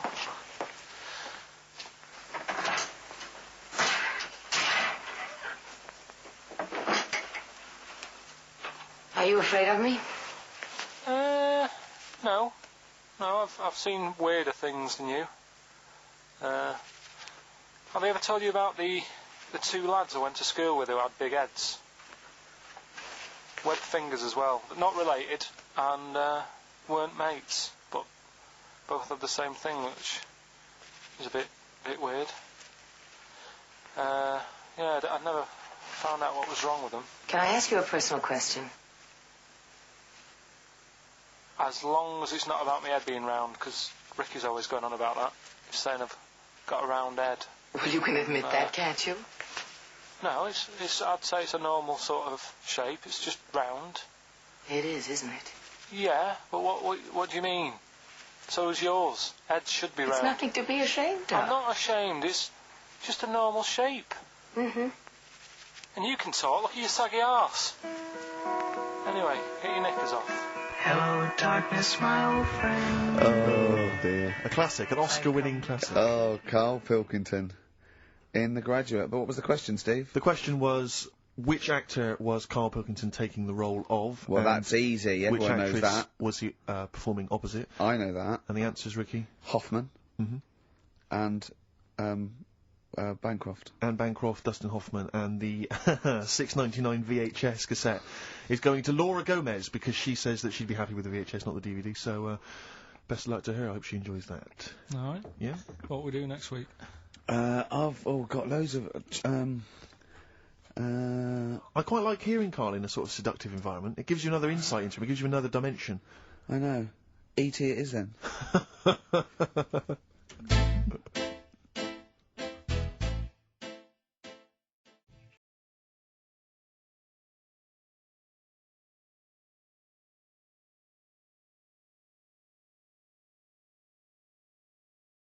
It makes a little cameo in there. Yeah, and that last bit, that wrap off at the end, it was just like Rocky or something. Shall we have a wrap off maybe next week? Yeah, The three yeah. of us. Yeah. Let's try and master the art of talking Yeah, I see what you civilly mean. to each other first before we start making it rhyme. Oh, Rockbusters, Carl? Yeah. I'm not a champion of Rockbusters, as you know, but I think it's overstayed its welcome. But I'm willing to go Well, I along think with Carl's just giving the fans what they want here. it. Okay. It's a popular thing, isn't it? Got some good prizes. The press Well- are behind it. Let me tell you what the prizes are. It's a dance music compilation, Cream Trance Anthems 2003. We Brilliant. play a lot of trance on this Well, station. I put that on quite a lot and danced to it Exactly. myself. There's the original motion picture soundtrack to the forthcoming film adaptation. When you've seen the film, I'm sure that will mean more to you. You But like it's that, a good, don't you? It's a good movie, yeah. Nicolas Cage I playing haven't seen himself it. and a twin brother. And it's written by Spike. It's directed by Spike Jonze. Joined at the, what? No, they're not joined at the hip at all, or at the face. And we've also got the best one-hit wonders album in the world ever. What have we got on there? We've got things like The Crazy World of Arthur Brown, brilliant. Nana, 99 Red Balloons. The Rembrandt. In fact, it kicks off with Nana. Sure. That's followed up by I'll Be There For You, the theme from Friends by the Rembrandts. Yeah. And of course, Breakfast at Tiffany's by Deep Blue Something. Brilliant. Deep Blue Something. Is What that the happens worst to name them? ever? I think it possibly is. No, Sixpence None the Richer. Sixpence None the Richer That's is a quite pretty bad name. Okay, again, I know we've got a lot of chill-out fans who listen to us, so the best chill-out album ever. Yeah. Bear in mind, of course, all these prizes collated by Carl from, I guess, people's drawers. Yeah, maybe their looking in the bags. drawer, looking in the drawer. Oh, dearie me. What is it? The only thing probably worth having is a, I mean, it's topical, if nothing else, Carl. A 7-inch by the White Stripes. Merry Christmas from the White Stripes. That was their exclusive Brilliant. Christmas single. So if So you that's early, isn't it? That's It's you worth get that. something. It is worth A something. lot of people have got to wait 11 months before that's released. Yeah. Or is it last Christmases? Exactly. And I have never heard of this DVD. Go on. I like to think of myself as being fairly familiar with TV and films, but I have never heard of Stephen King's Rose Red. Welcome On to DVD. a place evil calls home. And it's on DVD, it's certificate 12, so don't imagine anything too shocking. And it looks appalling. Is Rose Red Mansion truly haunted? To find out, Professor... Okay, we've got the gist of it. They're It's a not living very place good of doom. prizes. They're cobbled together, but if you've got nothing better to do, call in if you know the answers to these clues. It's Rockbusters. Let's not let Right, them call in, so Rick. I Please don't give let you- these people call in. I No, give you no, some, they're not calling in. It's email only. Carl, don't interrupt me. I'm just Ricky.gervais@xfm.co.uk. Email only. I can't stress that enough. We just don't want to speak to you people.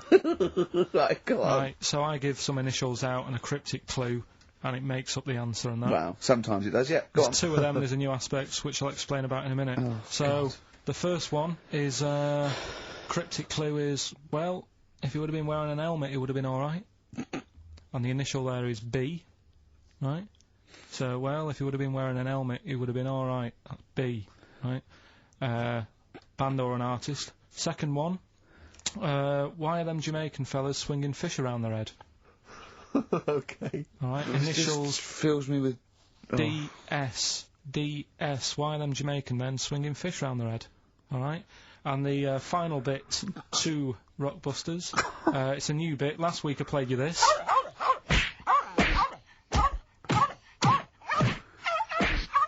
Look at his face, goes along Right? with it. That's someone beating up a dog. That was Smack My Bitch Up. Right. So here's some sound effects and that, and they make up a song.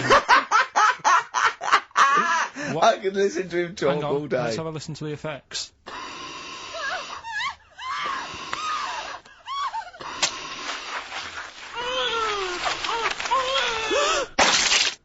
Right. Terrifying. Right, I told you not to play that one. It's rubbish. No one will get that. Well, we'll see. I heard that a couple of weeks ago. So what do you think? I said it's rubbish. No one will get it. No, it's not the one you think it is. Ah, right. So, email in, ricky.gervais@xfm.co.uk and you win that stuff. I'm a little bit confused. I'm here. I've heard what you're saying. We've discussed this in the past. I don't know what's happening. What's The that? first- Is that a clue? That's a cryptic clue. That screaming to a song, is it? Do with screaming. Well, don't say it. So It that- should stand up by itself. Don't give him any clue. Hang on a sec. So this is the name of a song. It's not a band or an artist. Yeah, the sound that's- effect. that's So the the song. first two are bands or artists, and the last one is the name of a song. I said we should abandon this. I said we should just pack it in. What, the show? Yes.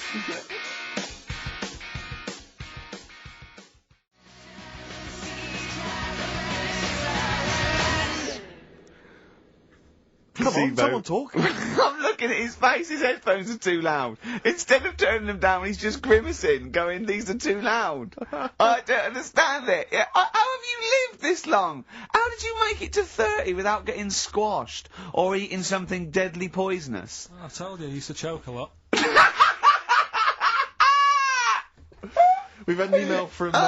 Placebo, the bitter end. We've had an email from Andrew Forrest, who has just simply entitled it Carl Pillockton. Oh, Carl Pillington. What do you think of that? That's got to be your new name from now on. Oh. I had a mate who used to use it. What, He used to call you that? Yeah. Was that your nickname at school, Pillington? No, it's not my nickname. It is now. No, it's not. It is now. Pillington. Pillington. Oi, Pillington. Oi, Pillington. Pillington, do Oi, my homework. Where do you Actually. live? Where do you come from? Pillington? No, there's this lad who called Mark, right, who used to go to school with, who used to call me that. And his mum, right, was like obsessed with cleaning. And I was never allowed in their flat. He makes the place look untidy. So she used to, I don't know if it was just me or all his mates, but I used to turn up and she goes, yeah, he is in, but you know what you've got to do? And I used to have to go round the side of his flat, and he had a computer, right, which he used to play. I didn't have one at that point, but he had one. And I used to have to go round the side of the flat and stand at his bedroom window with his window open, and I'd be sort of leaning in playing the game. You are joking. I'm not, his mum You had the weirdest upbringing I've ever heard. The things you were willing to do. It's the strangest. What is this town like? No, I stopped going once Was I there got my always own. music? Like, do-do-do-do-do-do-do-do-do-do-do. There's the horse in the house there. Oh, look at these two kids with big heads and webbed feet. All right, Ronnie. All right, Reggie.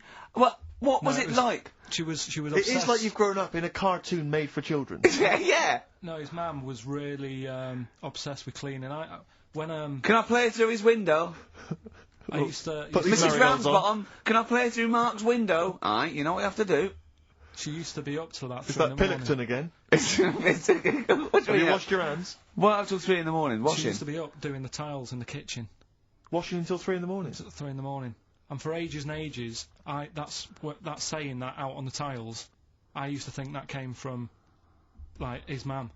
Because she was out, like, cleaning them late. So, till I was about 13, I thought that saying, out late, on the tiles, Yeah. was... And now you're not confused by anything. Well... There's no misunderstandings in your life now, is there? So what he was allowed to walk in and out of the house, was No, he? he was alright, and he used to come round to ours a lot, and my mum used to get these pies from Hagenbach's, right? So... I don't know what that is. It's at that bakery where they used to chuck the cakes out the back, Oh, I'll yeah. tell you about. Yeah. Oh, and you at 6? You at 6? He loved it, but I could never go round to theirs, or if I did, it was like, well, yeah, he is in, and I'd go, alright, and then I'd walk round the side of the flat, stand outside, Why did you ever knock at the door? Why don't you just go around and knock on the window? just to check he's in, because he wasn't always in his room. If You he say was it in was the a- lounge, he'd have to go to his bedroom, and then that's You where say To he'd meet be. you. This is the strangest. And you'd play a computer game through the window. You say it was a flat. It wasn't like a 5th story one, and you had to get in one of those kind of cleaning contraptions and, Well, like, it's- winch your way up. On the I first love the floor. idea of that. So, Oh, Pillington. so, Right, we're yeah, done. What? so What's he this? told me. Have you got me any chimpanzee that? We've or got monkey news still to cram in the next. Like, Let's do monkey 25 news now. minutes. I No, need some monkey no, news. I think we've done enough here, right? What do you mean? I think we've done enough here. We'll play a little song, eh? What? Play the verve. All right.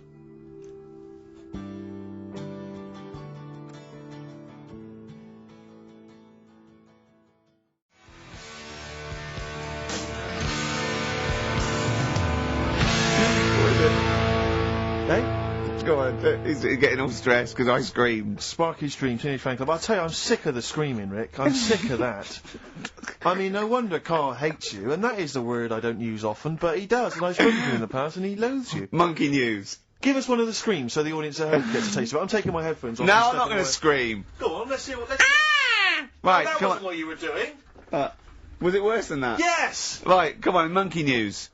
It's not called we're monkey news. It's not called monkey news. Chimpanzee, we're not going to pack all the monkey stuff in. We've got a quarter of an hour. What other show can say that? We're not going to pack in all the monkey news. We've got 15 minutes, but we can't get all the monkey information in. Right, come on. Well, you're gonna love this one, Go on. Let's have the jingle. Oh, chimpanzee that! right? I don't know how recent this was, Oh, God. 17th century? but it happened in Hackney, right?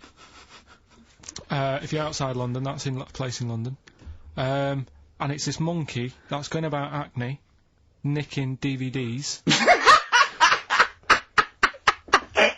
Even the monkey didn't go for videos. Even the monkey knew. Well, there's no point in getting on VHS. The grudge on VHS. You're having a...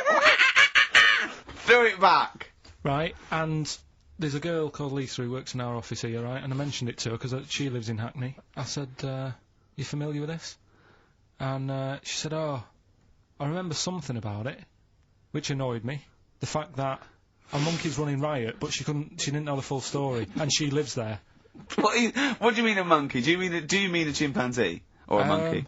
I don't know. Is there a zoo in Hackney? Is there a zoo there? I don't know what sort it was, but it was like. Is there a zoo in Hackney? I don't know. That's what I was asking.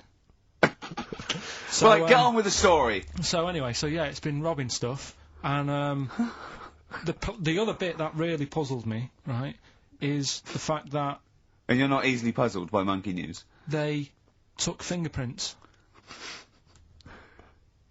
What do you think about that? Well, they took fingerprints presumably because they didn't know it was a monkey to start with. No, they did. They saw it, nicking stuff, and they said get fingerprints. So that means there's more than just one doing it. I'm gonna have a heart attack. He had to fax them to Interpol. Yeah. We know that is. Yeah. It's Brian the monkey. Yeah. Yeah. So sorry, I don't. He was stealing DVDs, specifically DVDs. DVDs. I think it said watches and stuff. What, breaking into homes? Yeah, in Hackney. Maybe. Are you sure it wasn't a kid with a mask on? No, seriously. How was he breaking into homes? They're good, Up the drain pipe. They're good, aren't they? They're good, aren't they? But how would they do that? So is that the news? Well, that's how much do you want? Is that monkey news? For this week. Well, I don't know that it's true.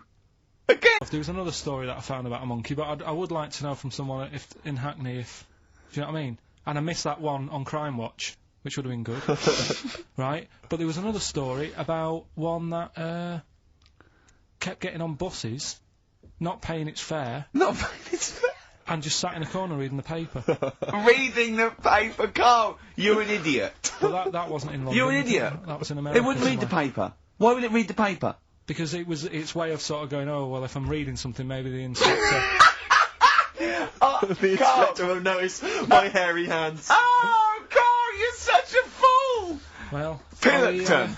Carl, we've just had a news flash that an infinite number of monkeys in Hackney are nicking an infinite number of typewriters. Yeah. We don't know what for. At this stage, we've got no more information. And they've taken back an infinite amount of graduate on video. This is rubbish.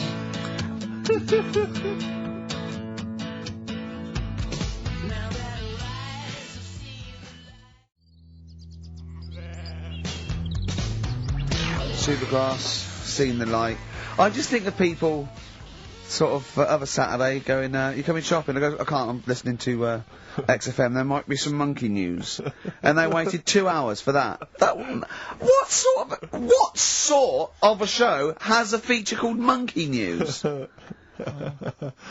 I have to say, the monkey story has been corroborated. Which one? Well, this one, it says, police in Britain this week are on the lookout for a very different kind of burglar. A chimpanzee who has been sighted breaking into a house in Hackney, stealing a mobile phone and leaving. The chimp is also the prime suspect in a break and entry in a nearby house where part of a radio was taken. One policeman stated that it might have been trained to steal, but a monkey's not going to think, that's a mobile phone, I'll just have that. Look at Carl's face. Yeah. Fact. That's fact. So, Rockbusters then. Yeah. Get these out of the way, we're running out of time now. I have to say now that we've had no answers that have attempted even to guess all three. Right, you see, that's because you're an idiot. Right, okay, right, do the questions and the answers, and if I think that it's either too hard or ungettable because it's stupid, we're binning it. Alright. I thought we'd already binned it, I'm annoyed that... Right, come on, do it quickly. The first one was, well, if he would have been wearing an helmet, he would have been alright. Right, what's the answer? That was B. What's the answer? Busted. Right, that works, alright. Busted, that's fair enough. Did anyone get that? I assume some people got... No. People have given up, Rick. People aren't even bothering to contribute. Right, what's the next one? They've just ignored it like it never happened. Busted. Second one. Busted. Why are them Jamaican men swinging fish around their head? Go on. That was DS. Yeah. 70s band, Detroit Spinners.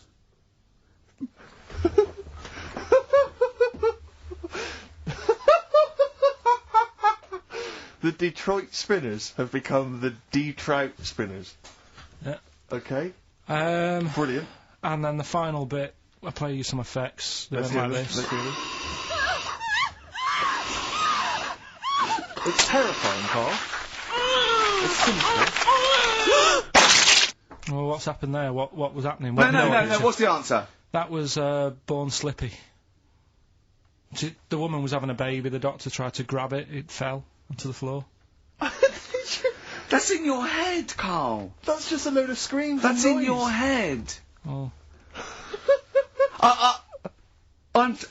Do you know what? I haven't even got onto Warm Slippy. I'm still on Did Trout Spinners. Well, let's put a song. That's it. I don't know what to say. Steve, a song for the... A song for the ladies, surely. Did anyone get any of those? Let's end with Nick Drake and the Beautiful Riverman, and we'll see you next week, and hopefully Warm Rockbusters Slippy will be Did Trout Spinners. ditched. Did Trout Spinners. Well, don't keep saying it. You say it like that. Well, don't.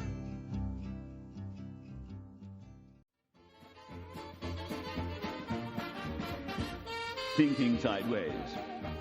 I don't understand. Does not compute. You never know. Insufficient data to formulate a reply. What? Stories of things we simply don't know the answer to. Well, hi there, and welcome to Thinking Sideways, the podcast.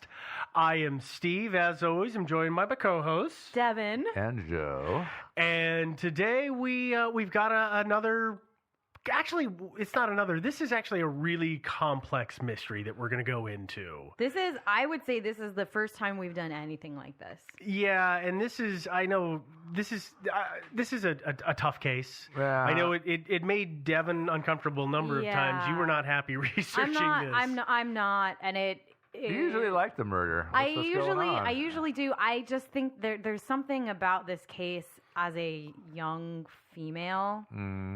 That is, and granted, I am not of the similar situation of this case that we're going to talk about, but just there's something, like I can totally do the like random unsolved kind of mysterious murders, but like when we're talking about something like this, yeah, actually, it just makes me.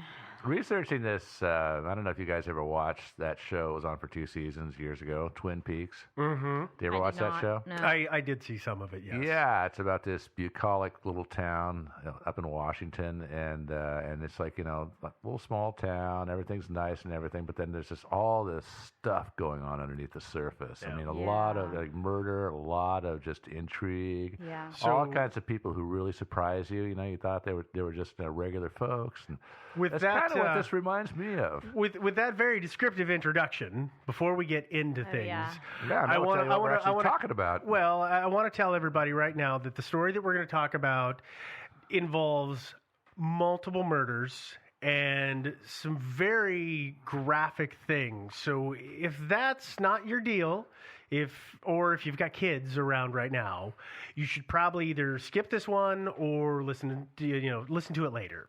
Yeah. Because this is a rough one. It is. It has the potential to be a rough one. Yeah. And the story that we're going to talk about is the Jefferson Davis 8, or you've also heard. It's also referred to as the Jennings 8. Yeah, and this is not a small story. So again, this is kind of one of those we've all taken it on together to try to work through this and solve it, which we will do. I've got to tell you right on the outset, Joe, we're not going to solve this. This one even more than any of the other times you ever say that. We could solve this in high level terms. There were 8 murders. Okay, well, don't get ahead of yourself with your solution here, Joe. Somebody did it. Can you? Okay. Am I wrong? You're right. Somebody did it. Okay. All right. So what we're going to do here is we're going to do this in a couple of different parts. So this is going to be set up a little bit differently than a normal episode. We're going to kind of break down some of the players that are involved and some of the facts. The person that did the most investigation on this story is a man by the name of Ethan Brown. And Ethan Brown, he wrote a great article about this, and it's on Medium, and we actually were lucky enough to talk to him. And so we've got a pretty good lengthy interview where he's going to walk through a lot of this stuff with you, and then we'll talk about some other stuff after that. But I just kind of want to, before we get to that interview, let's lay down some groundwork. Yeah. So, and by the way, Ethan Brown is writing a book about this very topic. He is. Which y'all are probably going to go out and get a copy of. Probably are. Yeah. And I think it would probably be helpful to mention on the outset, you may or may not know our website. We always post stuff, but Steve has made this kind of flowchart graphic description of what's going on. So if you want to check out that document. You can download it as a PDF. We're going to make it available to you. So right now, go to thinkingsidewayspodcast.com. You can just, click on it, check the PDF, or print it out, or whatever you want. Yeah, it may gonna help. actually help you track this. If that's something, a lot of you listen while you're at work, whatever. So don't worry about it. We're going to do the best we can. But if you are interested, you should do that now. Yeah, absolutely. Print out your little Annie, Orphan Annie hit Dakota ring. hit the pause button. Hopefully your printer can handle 11 by 17 paper. Well, if you view it online, it's easy. But no, we made this knowing that this was a complicated case, and this is the first time we've had to do this, and I think it's going to really help. Okay, so now that you've downloaded the PDF. Okay, so here, let's start out, and we'll just kind of take this in. Each person will kind of take a different piece. So I'll go ahead and I'll start off with our victims, and there are 8 victims, primary victims, and these are 8 different women, and plus 2 other corpses. Well, yes, this is why we're just talking about right now. We're just going to name off our primary victims. The 8. And they were murdered between 2005 to 2009. And on the outset, again, if we haven't said this, these murders are unsolved. Yeah, and by the way, this is in Jennings, Louisiana, a little small town of about 10,000 people. About 10,000, yeah. Now, I'm thinking about this. Now, we live in Portland. Mm-hmm. Which averages about 20 murders a year. And Portland is infinitely larger than Jennings, Louisiana. much larger, yeah. That's for a town that size. That's a hell of a lot of murder. Yeah, and I guess that there's the 8. This is getting ahead of ourselves. Yeah, let's talk about the 8. Let's just talk about the 8. Yeah. So I'm going to just list them off in chronological order. Okay. On May 20th, 2005, the body of Lynn Lewis was found. We're doing chronological of discovery, right? Of discovery, yes. Thank you for clarifying that, because we don't know the exact dates, so these are all discoveries of the body. I don't know precisely when they were murdered. But, and also, they might have committed suicide and just made it look like murder. All right, so next we have Ernestine Patterson, whose body was discovered on June 18th of 2005. We have Kristen Lopez, whose body was found on March 18th of 2007. Whitney Dubois, who was found on May 17th, 2007. Laconia Brown was found on May 29th of 2008. Crystal is it Zeno or Zeno? I think it's Zeno. I think it's Zeno. Yeah, Zeno. Zeno was September 11, 2008 was found. Brittany Gary was found on November 11 of 2008. And then lastly, Nicole Guillory was found on August 19th of 2009. And they're all young women. The youngest, I believe, was 17, and the oldest was 30 years old. Yeah. So they're in a very pretty tight age range. And we'll just talk a little bit about the murder victims themselves. In this town, it's rampant with drug use. Yeah, they all knew each other. There's prostitution is known to have taken place. And these girls were all prostitutes at one time or another. It is believed that they were all prostitutes. I'm not gonna 100% say, I'm not gonna cast aspersions on the dead, but they were also all known to place, which is it the Joe? Help me with the pronunciation. Bordeaux.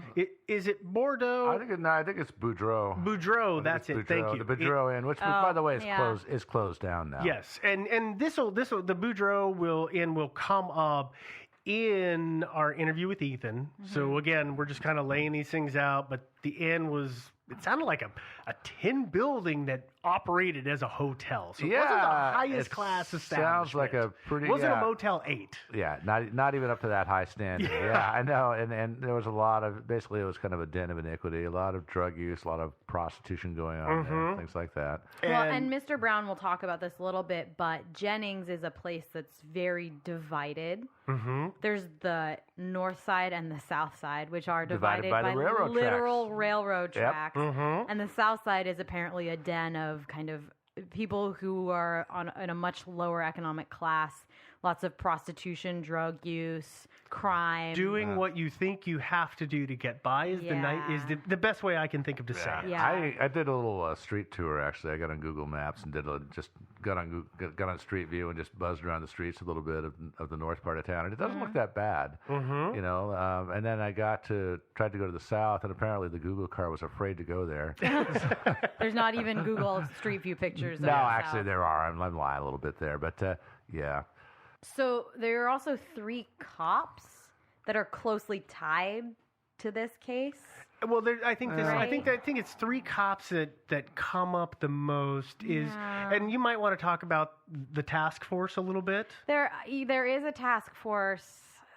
Combined, it's like local cops. It's local cops. FBI and county cops and state cops. And, is the FBI on there? I wasn't clear on that. Theoretically, they're involved. Yes. But they're a local branch of the FBI, right? It's not local office. Yes. Yeah. So these people all know each other. But the 3 main cop players that are kind of brought up that are really tied into the case. First one, not tied into the sense.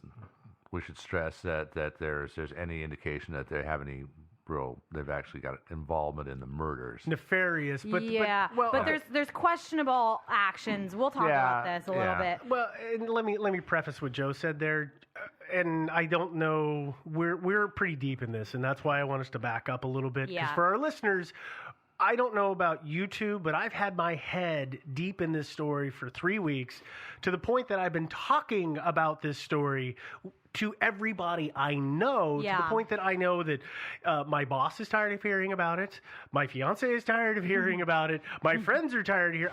But the FBI wants to talk to you. But they want to talk to you. But we're so deep in this is that I think that what we need to get across before we get too much into the cops is this is a very small town. Yeah. And everybody knows everybody.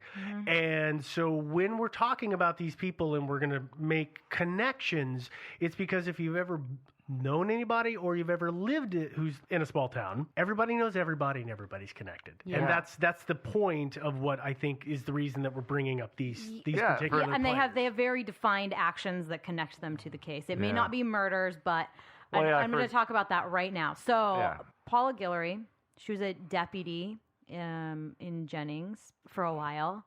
She is no longer a deputy. She has since been fired. She was part of the task force. And she was charged with managing the evidence in a case against a guy named Frankie Richard, who we're going to talk about in a minute, because about $4,000 was missing after it was cataloged. It just went missing out of evidence. So she was accused of taking that money. Yeah, it was actually when she was turning it in to be cataloged, that's when it came up missing. Yeah, and I know that Ethan talked a little bit about this, so we'll get a little bit into the nitty-gritty of that. But she was fired for theft and claims of tampering with the evidence or theft of evidence. And she was at one time married to a man named Terry Guillory. Also a cop, who was actually the warden at the local jail, who is cousins with one of the murder victims. Yeah. The seventh murder victim. So he was the warden at a local jail, and he was alleged to have tricked out female inmates, which I guess means... That means you put really cool accessories on them. He was. It's essentially he was pimping them out. Yeah. Which is not a good thing to have somebody in a position of authority doing. Agreed. Yeah, that kind of stuff happens though. And then Officer Warren Gary, who, as far as we can tell, has no actual relation to Brittany Gary, who was victim number 6, if you're keeping track. And he... I don't want to get too deep into it, but he purchased a truck that was probably evidence and then detailed it, thus negating any evidence that would have been in said truck. And he purchased it from Warden Terry Guillory. Actually, Guillory brokered the sale. He actually bought it from somebody who was in jail for passing bad checks. And that evidence, just so we can tie it back to our victims, would be related to the Lopez murder, which is victim number 3. Yeah. So those are the 3 main police officers that we'll talk about a little bit in regards to this case. Okay, now we've talked about the Polizei, the Popo, yeah, the fuzz. Let's talk about some of the other local characters. There's a guy that's kind of at the center of a lot of this stuff, whose name is Frankie Richard. Frankie's an older guy, and he's been around the block a few times. Has got his fingers in a lot of pies in Jennings. Mm-hmm. He is alleged to be a major pimp, and it's rumored that he actually pimped out all the women who were murdered. All but one, actually. Oh, okay. Yeah, it was it was all but one of them he had pimped out. Yeah. He's involved in various other things, like, for example, the raid where Paula Guillory, the policewoman that we just talked about, that got her in hot water, was a raid on his house.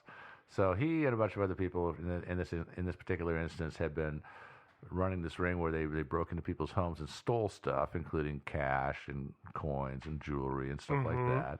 And so they raided, including Paula Guillory and some other people. They raided his home and arrested a few people and confiscated a bunch of material, including the evidence that she was supposed to turn in, $4,000 of which turned up missing. So that was all Frankie Richard.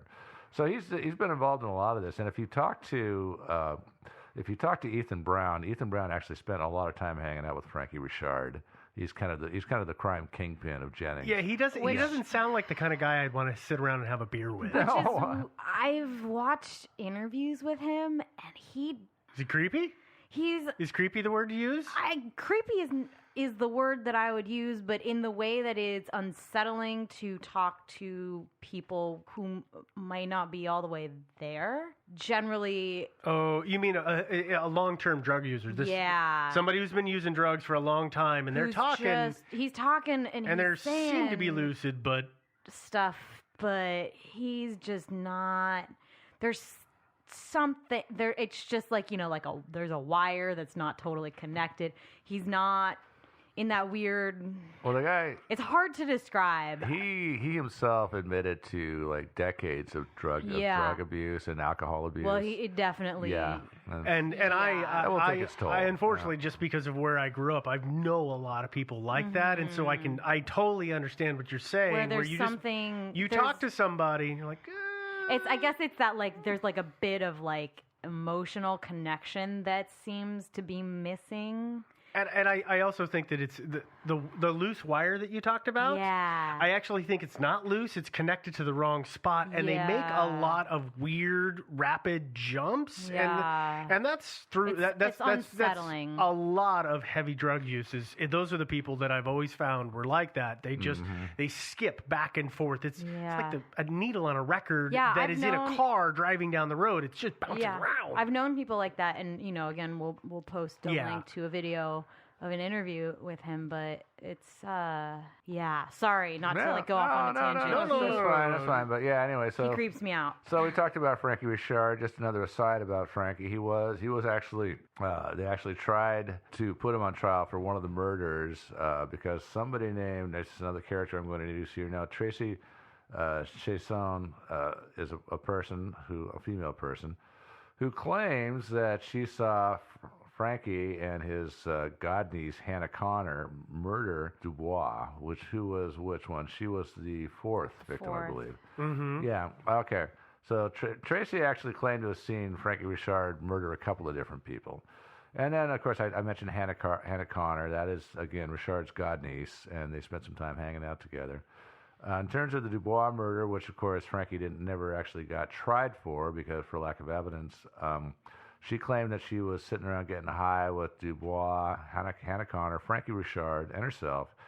And Frankie made a move on Dubois, wanted to have sex with her. She refused, so he got angry, beat her up, and then supposedly Hannah Connor held her down and they drowned her. Mm-hmm. I don't know how that works exactly. You pour 7-Up down her throat until she can't breathe anymore. But I don't want to. No, we won't go into the grisly details. But let's just say that she was found next to it's canal because the area it's in Louisiana, so it's surrounded by canals, and they drowned her. She was drowned, and actually that brings up one thing that I did forget to mention when we were talking about our victims is that 6 of our 8 victims, we don't have a confirmed cause of death. They were too. They Their were kinda- bodies were too decomposed. They were too decomposed. They believe it was asphyxia, but they can't confirm that.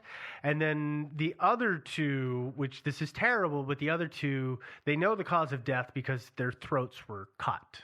Slit. Yeah, slit. Totally. So I just, because that one, I know they talked about drowning this particular individual. Okay, now speaking of some of the other characters involved, there's a couple of guys, Byron Jones and Lawrence Nixon, who are just general ne'er-do-wells who hung around Jennings. They were charged for Patterson's murder. Patterson was the second victim. She was discovered in 2006? No, 2007? 2005. Oh, 2005, okay. So they were charged with her murder, but the charges were dropped due to lack of evidence. Yeah, just a Which lot is of a reoccurring theme. there's not a lot of evidence, and so either these guys are really good, or covering up evidence, or I guess if you toss the body somewhere, it's not found for a long time, but by the time they find the body, and so Connie Seiler, so she was the last one to see Lopez alive.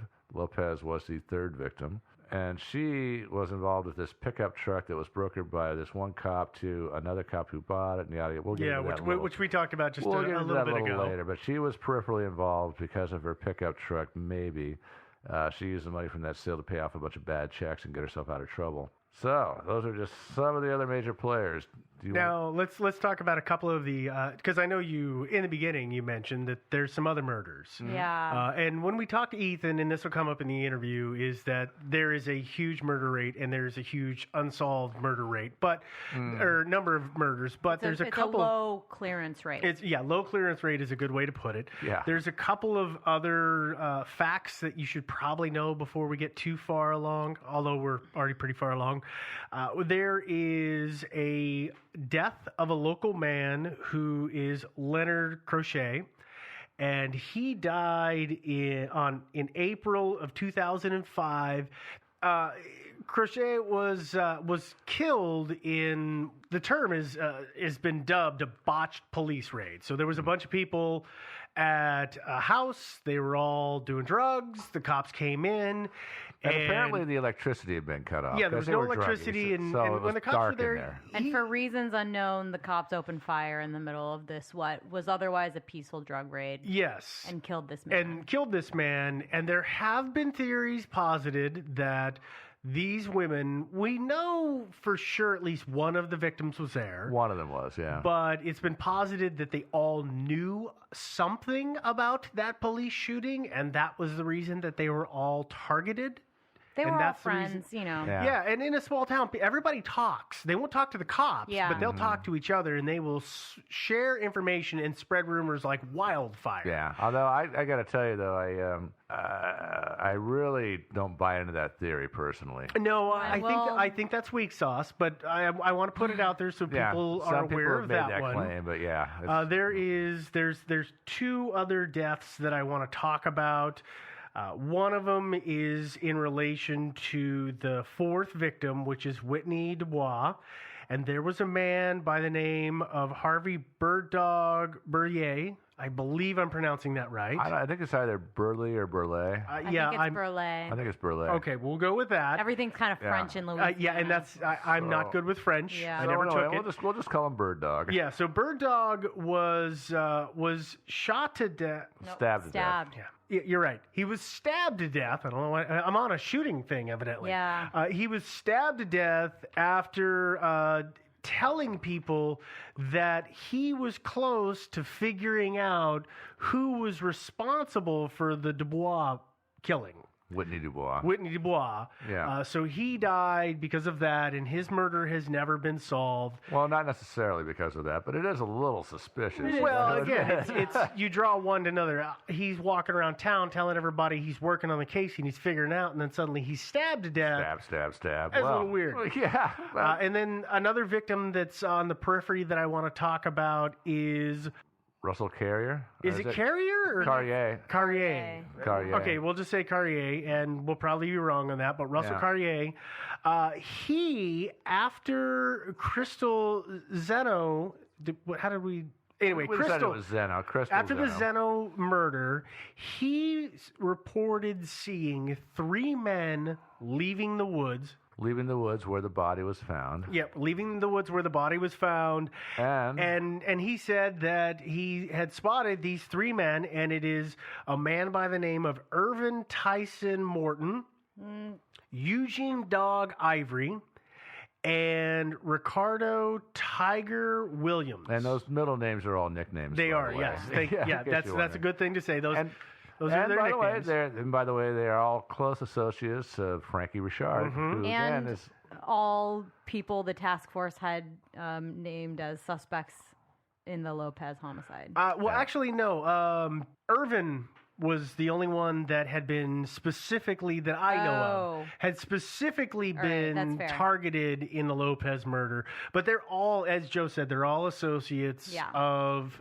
Richard. Frankie Richard. And here's the weird thing is that is Russell, his cause of death was he laid down in front of a train. Yeah, I know. That's one of my favorite napping spots is on railroad tracks. Yeah. Yeah. So he was snoozing on the tracks, and a train came along and killed him. Mm-hmm. So nothing suspicious about that. No, Definitely nothing. no, that's Nothing totally at all. normal. Yeah. And I Totally think, normal. some people said, oh, yeah, it was a suicide, but, no, I don't know that there's any documented cases of somebody laying in front of a train. People do it, but... But you freak out, right? You have your last minute of, you're just, primal, whatever, we're going to escape this. I just think it would be a really ugly way to go. That commit suicide via train usually jump in yeah, front they of it. don't just lay down. Yeah. Because when you're laying down, your natural inclinations to think about things. So it's very suspicious. Yeah, jumping in front of a train. Suicide by train is very common in places like Japan. But in places like Louisiana, guns are pretty plentiful. It'd be a lot easier and quicker to grab a 12 gauge and stick it in your mouth. Or the bayou. I mean, you just run out to one of those canals. Feed yourself to the fishes. Yeah. Yeah, you can do all, a lot of ways to do it. Definitely better, quicker, easier ways than laying down on the tracks. So, okay, I think, are we all in agreement that we've kind of laid out, as a skeleton overview, the case? Yeah, do we want to our just players? quickly mention that a couple of the 8 were interviewed about murders that happened previous to their murders? That's actually probably a very good thing. So Kristen Lopez, who there's a lot of connections. She seems to be one of the big, more connected of the she's 8. kind of a hot spot. Yeah, she was interviewed about the Lynn Lewis murder, which was the first body that they found. Mm-hmm. And then, I guess, just not so long after she was interviewed, she was murdered. Mm-hmm. And then Brown, who was the 5th person to be found, was interviewed about the Patterson murder, which was the second murder, or the second body to have been found. Mm-hmm. Again, we don't totally know when the murders happened. We know when they were found. Mm-hmm. So she was interviewed about that. And then, if you kind of add the Bird Dog and Russell potential murders in with that, I guess that'd be about 4 people who were interviewed or said something about the case. Well, and I think this will come up. I think that Ethan talked about this. Ethan does talk about this, and it's much clearer. But it's much clearer, but they to lay a foundation. All knew each other. Were all wrapped up in it. And it's also been posited, or it's also been said that they were all informants for the local police. And thank you, Joe, because that's right where I was going, is that these ladies were all supposedly informants. I think the clearest case, I believe it was Nicole Guillory. Mm-hmm. She had a pretty serious rap sheet, and she had a lot of things on her rap sheet, but the DA decided not to follow it. And Joe, do you remember the phrase for when you're an informant and they don't want to follow through because you're an informant? Mm-hmm. Yeah, and I don't remember the phrase. I don't remember. There's a phrase. It's a Latin phrase, but essentially what it means is that we don't want to follow through because you're our informant, and we don't want to get you out of the field because then we're not getting information out of you anymore. Yeah. And all these women had things like that against them, where cops just like, oh no, we don't want to pursue that case. So yeah, you beat that guy with an axe handle. Well, that's okay. Yeah. That John deserved it. We don't want to follow that case. Yeah, Literally cases like that. So one of the things that I suspect with these, if they were all informing to the local police, and it appears that Jennings actually had really kind of a crime syndicate. There's kind of a mafia there, and they probably had at least one mole inside the police department, which means that if you're informing on members of the crime syndicate, then the mole gets the information back to the crime syndicate. That would be possibly a factor in your getting murdered somewhere later on down the line. Yeah. I feel all of these women were informing, and I'm sure there was a mole, at least one corrupt cop inside who was passing information along to the criminals. I a little bit feel like we should talk about a lot of this police stuff that we're talking about are recent revelations based around Ethan Brown's investigation. Yeah. So I think that a little bit we should say, for a long time, people thought that there was just a really crazy serial killer on the loose in Jennings. Another one of them wacky serial that it was killers. one person who was killing a lot of people, and it's still, it's still totally plausible that it's just one person, but that person, was on a killing spree from 2005 to 2009 and moved away. I've seen a lot of stuff in my research, just looking through looking through threads on Reddit or looking at other kind of internet investigation places where people kind of talk, on forums. And a lot of people say, oh, yeah, the Jennings cases, the Jennings 8 are connected to this serial killer that they apprehended in California 2 years later. And it was just like that this person was passing through there. So I think it's he was very... passing through and just decided to stick around for about 4 years and murder people. And then... Well, I think it's important to mention that for a really long time, that was the assumption, including the task force's assumption. That's their primary focus. That there's just a crazy serial killer killing prostitutes Which in Jennings. Which is not an outrageous assumption, really. I agree with that. Yeah, it's not. But it might not necessarily be the case. There might be multiple murders. I know that Frankie Richard accused one of the local cops of being responsible for the murders, because, and I can't remember the cop's name, and I don't want to repeat it because I don't want to slander anybody who's dead. Right. But this guy apparently was a little bit kinky and known to frequent the prostitutes of Jennings. And when he liked the ladies. He did, and when he died, the murders stopped. Now, Frankie Richard claims that it was probably him, but at the same time, Ethan Brown, for example, doesn't place a lot of credibility in that. He believes that that cop possibly is involved in one of the murders, but not all of them. Yeah. So I just think it's really important to talk about the fact that until Brown published his article, really, in terms of the coverage that this was getting nationwide, it was always a serial killer. It's just a serial killer. No, that's a very good point to make, and thank you. I think totally missed that. I totally forgot to bring that up, so that's perfect. I think, while we're kind of talking about, we're talking about all this police corruption, but that police corruption didn't really come to light until, I guess, when did the article come out? It was in 2010, 2011. Ethan's article came out relatively recently. I'm sorry. I'm getting my dates. Yeah. And by the way, I know I mentioned his book earlier, but he's still, since writing that article, has been still on the case and talked to a lot more people. And says that he's uncovered a lot more stuff. Yeah. So and unfortunately, coming out. Yeah. So what we're going to do, I think, at this point, it's a good time to bring in our interview. So we were lucky enough, like I said before, to talk to Ethan.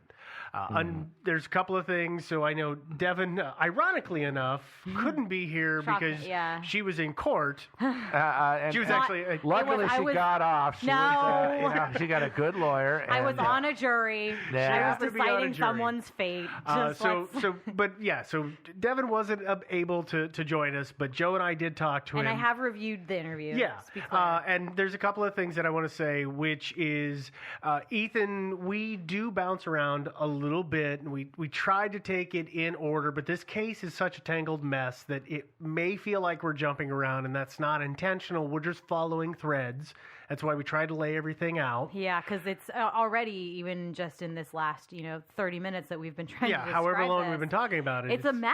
You Okay. can tell already. Absolutely. It's The a other mess, and it's by the way, I believe that these murders are never going to be solved. Yeah. The other thing I will tell you is, usually we get really lucky when we're recording an interview. Unfortunately, our phone connection on this interview wasn't the best, and that's going to happen. There's just nothing we can do to control that. So there are times that the audio is a little rough, and we've done what we could to clean that up.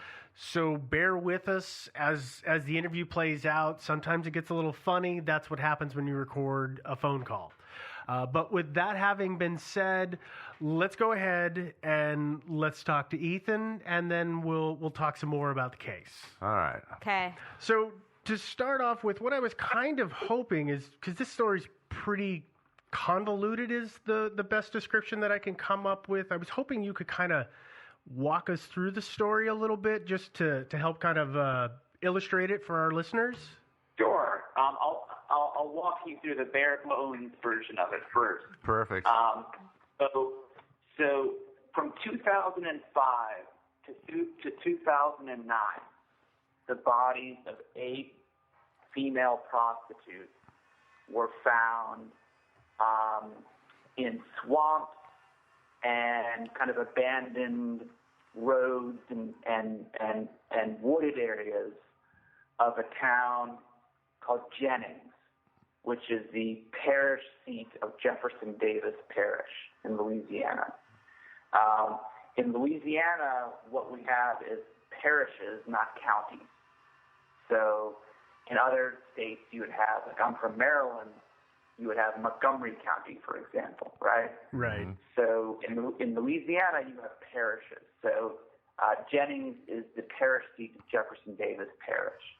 And Jefferson Davis Parish is a tiny parish in the very, very far west corner of Louisiana. Would that be like by it's Texas? Only about exactly. It's very close to Texas. And the population is only about 30,000 for the entire parish. And the population of Jennings is about 10,000, so it's even smaller. Yeah. So, again, what's that? Oh, I was just say I took a little street tour on Google Street View yesterday, and it's not a bad looking little town. But I noticed there was nobody out and about. It was like you see cars driving. I only saw one human being on a sidewalk. It was kind of scary. Right. It's a very, very small town, and what's interesting about it is that it's a very divided town. The north side of Jennings has things like the library, the courthouse, a few car dealerships, sort of typical small town stuff, right? Yeah. The south side, which is actually divided by railroad tracks, so the cliche across the tracks. It usually is true. It's completely true here. South side, conversely, is abandoned homes, trailer parks, very, very small single-family homes, and things like that. So it's quite different than the north side. Oh, is it kind of a racially segregated town? I mean, is it like blacks and whites? No, it's not, and that's also what's interesting. It's segregated by class. Southside Jennings is actually African American and white. And when you talk to folks, I have a book deal to write a book about this case. I've been doing a lot more investigations since the article came out. And you hear phrases used by Southside residents to talk about the North Side, like high class, highfalutin, and things like that. So it's a class divide. It's not a race divide. Uh-huh. Southside Jennings is very racially mixed, actually. So you have these two separate sides of the town. And Southside Jennings is where all of these women who were killed were from. So the very bare bones sketch of this story is that from 2005 to 2009, 8 female prostitutes, all from the south side of Jennings, were killed, and their bodies were dumped either in canals, on kind of dirt roads or in wooded areas in and around Jennings. So, and it's important to note, obviously, that every single one of the murders is unsolved. At one time, very briefly, charges were brought in one of the cases, the case of a woman named Kristen Gary Lopez, who was murdered in 2007, and charges were brought against the very notorious pimp on the South Side named Frankie Richard, but those charges were very quickly dropped. So all of the homicides are unsolved. The charges against Richard, those are based on, what's her name? Is it Tracy Chasson? Tracy Chasson, yes. Tracy Chasson is very interesting. She's the cousin of the first victim, whose name is Loretta Chasson. And she was, for a very long time, a prostitute working for Richard the pimp. And the reason, it's not entirely clear why the charges against Richard were dropped, but it appears to be that she provided inconsistent statements to police regarding that homicide. Yeah. Now she originally told the police that she had witnessed Richard and Hannah Connor murder Kristen Lopez next to a canal. Is that correct? Yeah. And, that's correct. And Hannah Connor is a kind of a god niece of Frankie Richard, who is also very close with all the murdered women. Yeah, and so was it Tracy? Is it Chasson? Chasson, yeah. Okay, Tracy Chasson. And now she was the source. Was she the source also of the accusation about the pickup truck? No, she was not. Okay. In 2007, and I wrote about this a bit in my piece, a detective with the Jennings police named Jesse Ewing interviewed two female inmates who provided statements to him in which they talked about Hannah Connor confessing her involvement in at least one of the homicides, and I think perhaps two as well. And the inmates also said that Connor confessed to them that Frankie Richard worked with actually the chief criminal investigator of the Jefferson Davis Parish Sheriff's Office, a guy named Warren Gary, to dispose of DNA evidence in the Kristen Gary Lopez homicide. Yeah, but she supposedly was murdered by the banks of the canal where she was found, correct? That's according to the Chasson statement. It's not clear that that's correct. Yeah, I see. It's a complicated little town. It seems like everybody was informing on everybody. It's a very complex town, but the more time I spend there, the more I realize that it's a town that's very much doomed by its geography, meaning that Jennings is literally like if you're driving on I-10, and a big highway that connects Houston to New Orleans. If you're driving on I-10, it's like a driveway kind of off I-10. It's literally on the highway. And I-10 in that area is a major, major drug trafficking route. And the amount of drugs coming through Jennings and around Jennings is staggering. And it's cocaine, it's crack, it's prescription pills, it's everything. So Jennings is really, really at kind of the heart of the drug trade in that area.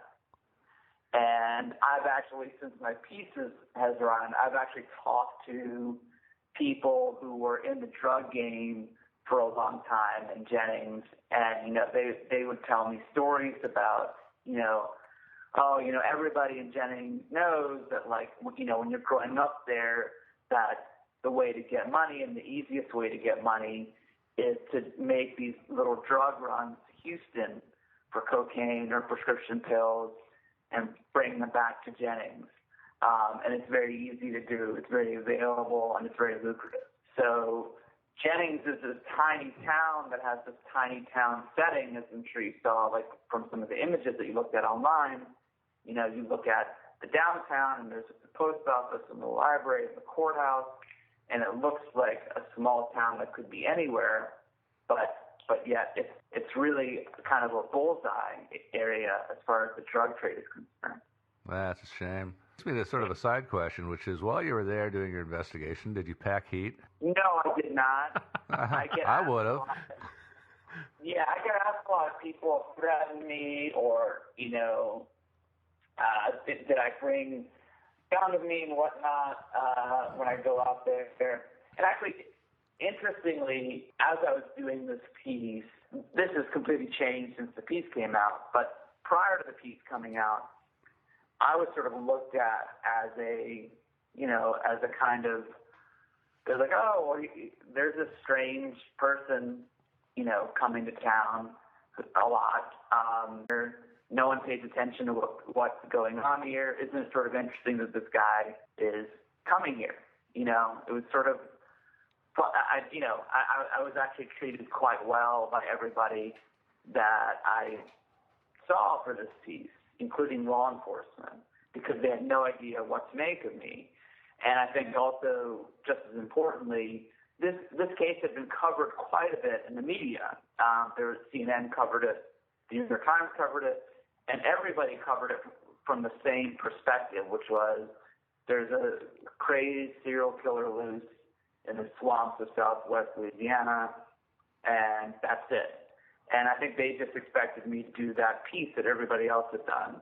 And, they were quite surprised when that was not the piece that I did, and very unhappy about that too. So they were unhappy about it? Oh yeah. I mean, the people in Jennings overwhelmingly, and I've heard from a lot of people, overwhelmingly were very happy about it. The DA's office, the sheriff's office, the police department were extremely unhappy about it. Oh, I bet. Yeah, extremely. So since the piece has come out, I've had to radically change how I go out there, because it is, there is a legitimate threat of many people out there wanting to do harm to me. Uh-huh. So since the piece has come out, I've had to really limit my time out there. I meet with people in places like Lafayette or in Calcasieu Parish, which is a parish next to Jeff Davis Parish. So I really had to radically alter how I move out there. And in fact, for the first at least 2 months, maybe even 3 months after the piece was out, I didn't even go near there. It completely stayed away. Just I wanted to have it cool down a bit. But so now, I do have to really watch myself. I don't know, though, that having a gun necessarily is going to be the best thing for me out there. I think it's more about moving in very smart ways out there when I go out there. That makes a lot of sense. Now, I know that one of the things that you found when you were in your piece is there was a lot of police involvement, maybe nefarious is the word I would use, that people hadn't made the connections before, and is that kind of what really rankled the feathers? Yes, particularly the information that I got about Warren Gary and his involvement in disposing of the DNA evidence in the Kristen Gary Lopez case, and the other piece that made them very, very unhappy, which they're stuck with, and these people are not my witnesses, they're their witnesses, was I obtained dozens of task force interviews, witness interviews. Now, the task force is a multi-agency task force that was created in 2008 to investigate these homicides. And I obtained dozens of task force witness interviews. And in these witness interviews, witnesses named specific cops who they believed were involved in murders. And what so upset them about this was that for years, and going back probably to 2007 or so, when people in town started wondering about law enforcement and their potential involvement in this, law enforcement's response was, well, you're just wondering about this, you're just hearing rumors, There's nothing to it. There's nothing to this at all. Don't worry. You're just hearing rumors. And what I did was, by obtaining those task force interviews where their witnesses, and I emphasize that a lot, it's their witnesses, not my witnesses, where their witnesses name specific cops as suspects, and that upset them so much because they can no longer say it's a rumor, right? When your own witnesses are coming forward and saying, for example, Deputy Danny Berry, who's a deputy who's actually now deceased, was involved in these homicides, then you can't say it's just some guys or girls or whoever talking on the street about Danny Berry. These are actual witness statements. That completely freaked them out.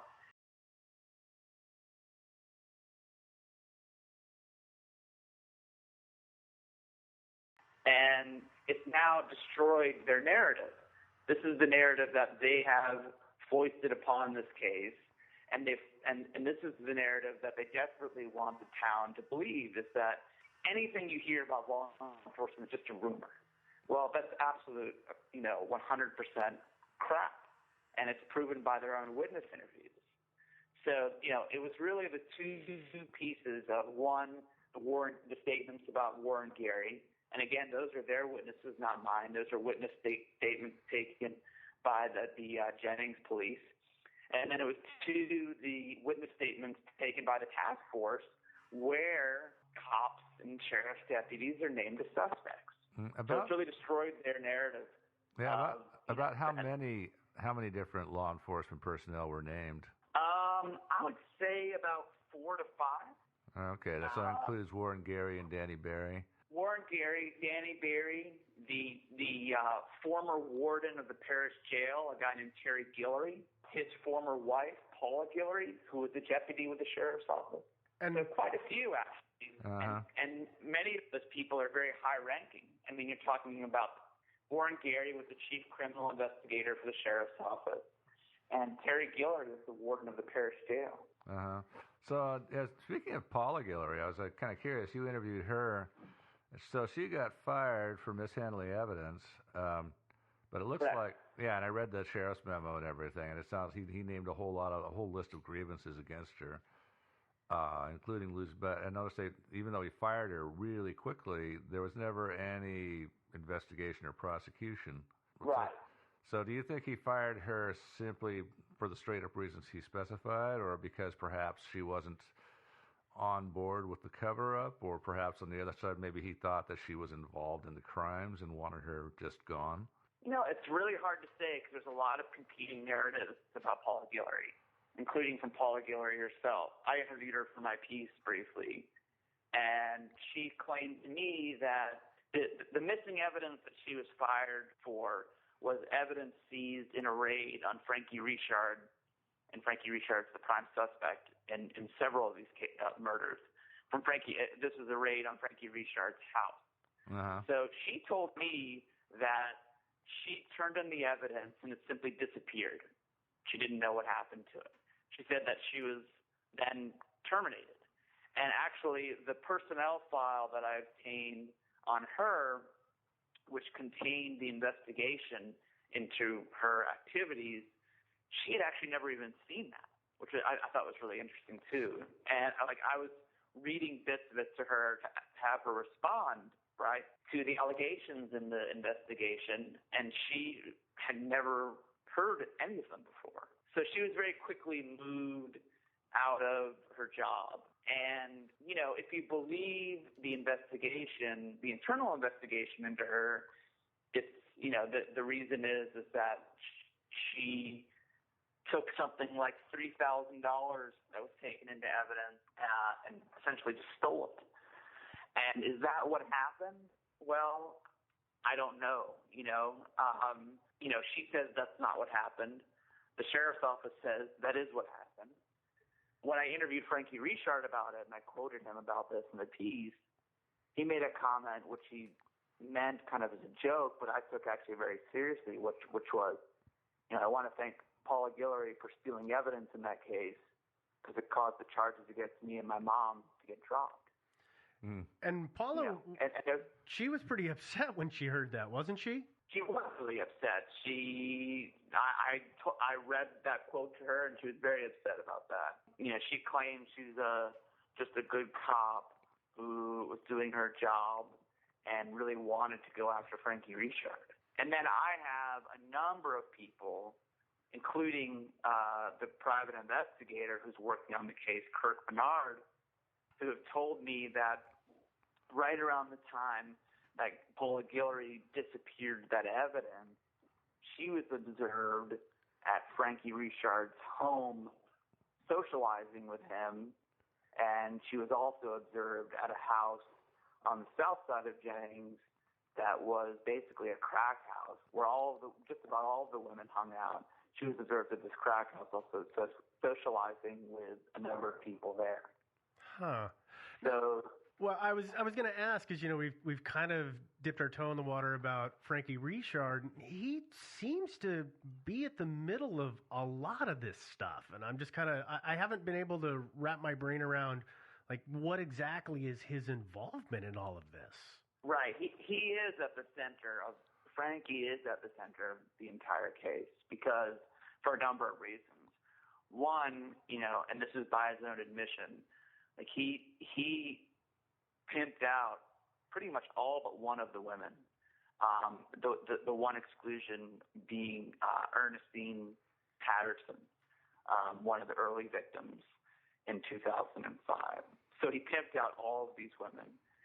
He also pimped them out from one specific place, and I wrote about this a bit in my piece, which is a motel that's right on I-10 called the Boudreaux Inn. So he and those women were doing their business out of the Boudreaux Inn.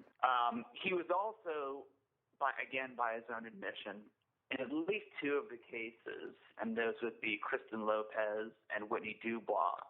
He was one of the last people to be seen with at least two of the victims. And then he also, again by his own admission, had pretty significant fights or disagreements with at least two of the victims right before they were killed over drugs and money. Mm-hmm. So you have all of that. And then you also have the fact that Frankie's relationship with both the task force and the sheriff's office is very interesting and suggests that he's both an informant for them and also someone who assists them in covering up the things that they do. I obtained an email exchange between Kirk Menard, the private investigator on the case, and one of the top-ranking members of the task force, where Menard says that he sent two witnesses over to be interviewed by the task force, and the task force told these witnesses that Frankie Richard works for them. You also have the witness statements that were taken by the Jennings police, where the witnesses say that Frankie Richard worked hand in hand with Chief Criminal Investigator Warren Gary to dispose of DNA evidence in the Kristen Gary Lopez case. So Frankie is deeply connected to the women, and he's deeply connected to law enforcement.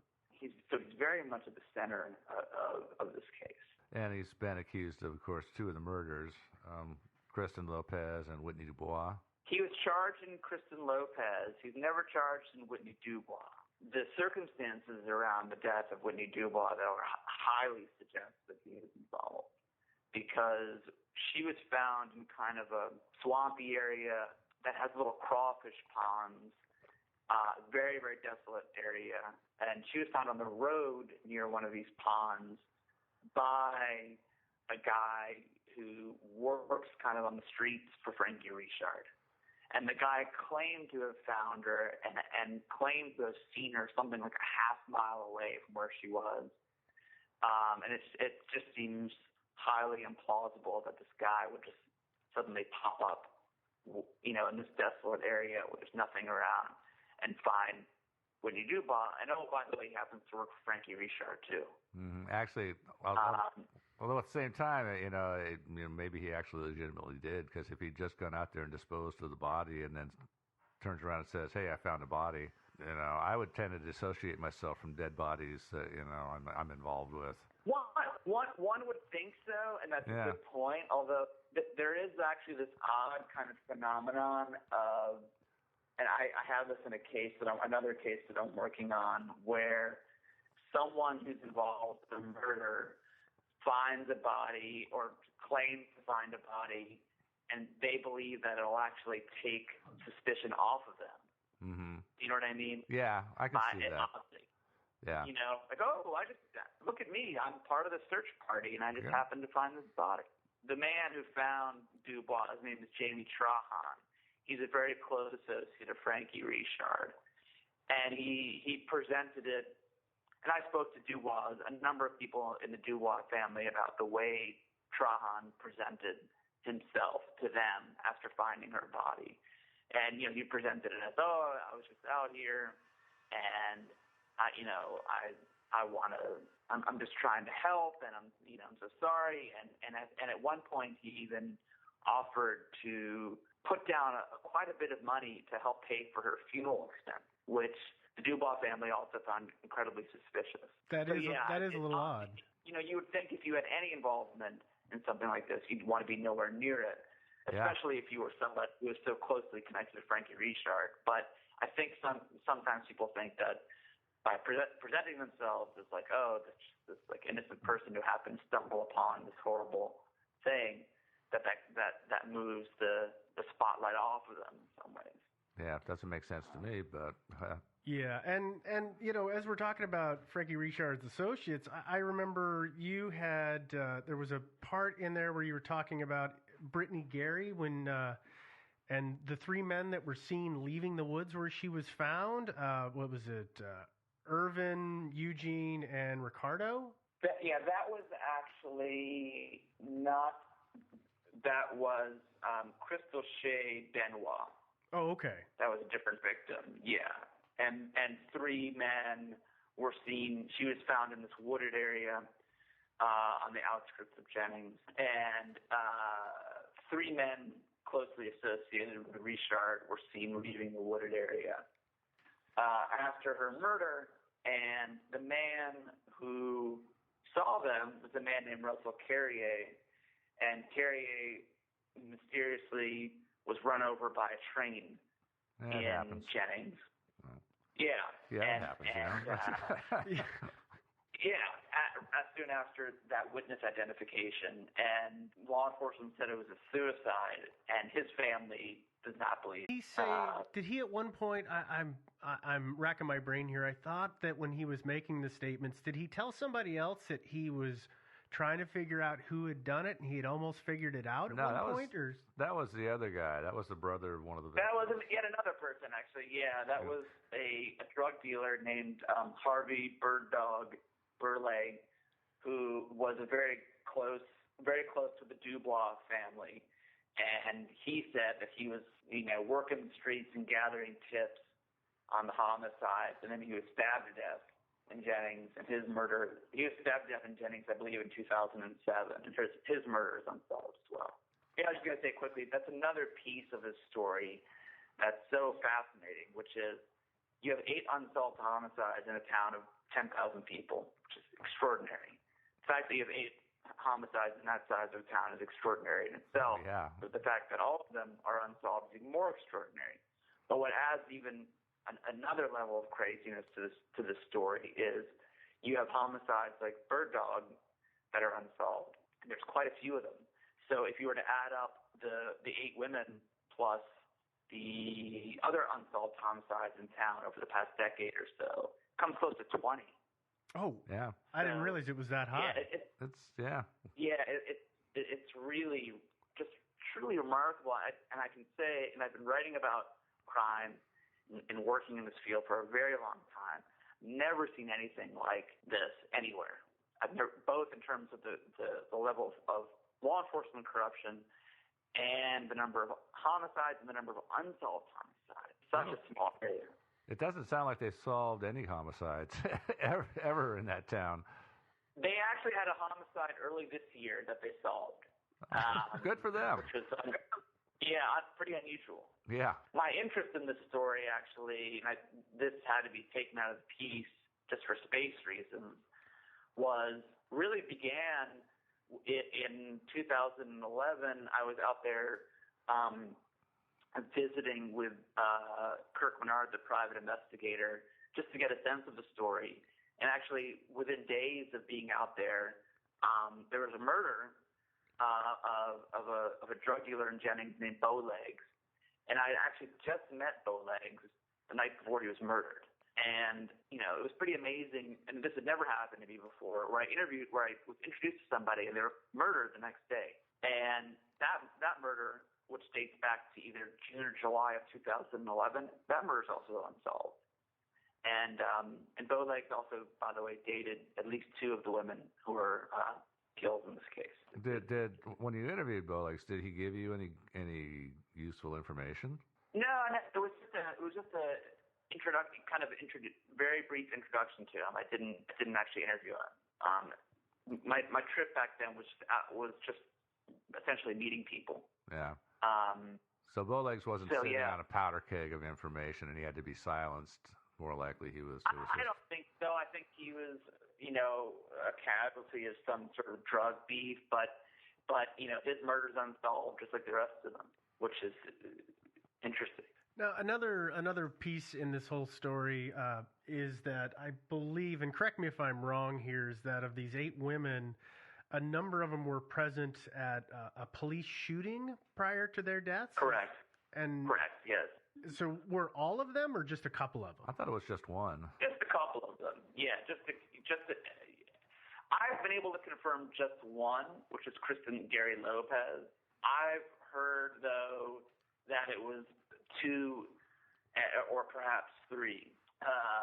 It was a shooting from April of 2005. It was a botched drug raid in South Jennings that was carried out by the DA's office, Louisiana Probation and Parole, the sheriff's office, and I believe the police department. They raided a drug house in South Jennings. Drug house was like completely shrouded in darkness when they raided it. I don't think even the electricity was on. And for some unknown reason, one of the probation and parole agents opened fire on a man named Leonard Crochet, who apparently, witnesses say, had his hands up when he was shot. But regardless of whether, there's a dispute about whether or not he had his hands up. But no one disputes the fact, actually, and this is interesting because I obtained the Louisiana State Police report on that incident. No one disputes the fact that he was unarmed when he was shot to death. He had no weapons on him or near him, and he was shot to death. And at least one, and perhaps more, of the women who would later be killed were witnessed that incident. And I also know for a fact that, for example, Kristen Gary Lopez, who was murdered in 2007, she was brought in by cops and interviewed about, I believe, the Loretta Chatson murder, the first victim in 2005. So there's a pattern of these women being interviewed as witnesses in other homicides and then getting killed. And is there any connection or any thought that whatever statements they gave or what led to their death, if we're going with the police are definitely deeply involved and responsible kind of aspect of it? Yes, I believe so. I think you see this pattern over and over again, and you see it with Kristen Lopez being interviewed in Loretta Chatson. You see it in Laconia Brown, who's a victim in 2008. She was interviewed about the 2005 homicide of Ernestine Patterson. You see that pattern over and over again where these women are witnesses. Then the other pattern that you see over and over again is that the women, just before they were killed, would say, I know who's doing this. The police are involved. I fear for my life. And many of them said, I know I'm going to die. And then they would be killed. You sort of wonder why more of them didn't just leave town or go into hiding or something. Yeah, that's a good question. I mean, I feel, we're talking about a population that's like extremely poor and it has very, very few options. So I think they were just sort of stuck where they were. Leaving town's not an easy option. Yeah. Yeah, not an easy option. That said, one thing that's interesting to me, particularly since the piece came out and doing the investigation that I'm doing, is that there are quite a few survivors of that era who do know quite a bit, and they're still around. So they didn't get everybody. There are a number of women who were in that scene who do know quite a bit about what happened, who are still alive. Yeah, because that wanted to bring me back. I wanted to come back for a minute to Danny Barry. As you know, Richard said that Barry was the killer because they all stopped in 2009 when he died. Correct. I believe it was. Yeah, I think he died in 2010. But okay. But the last homicide was 2009.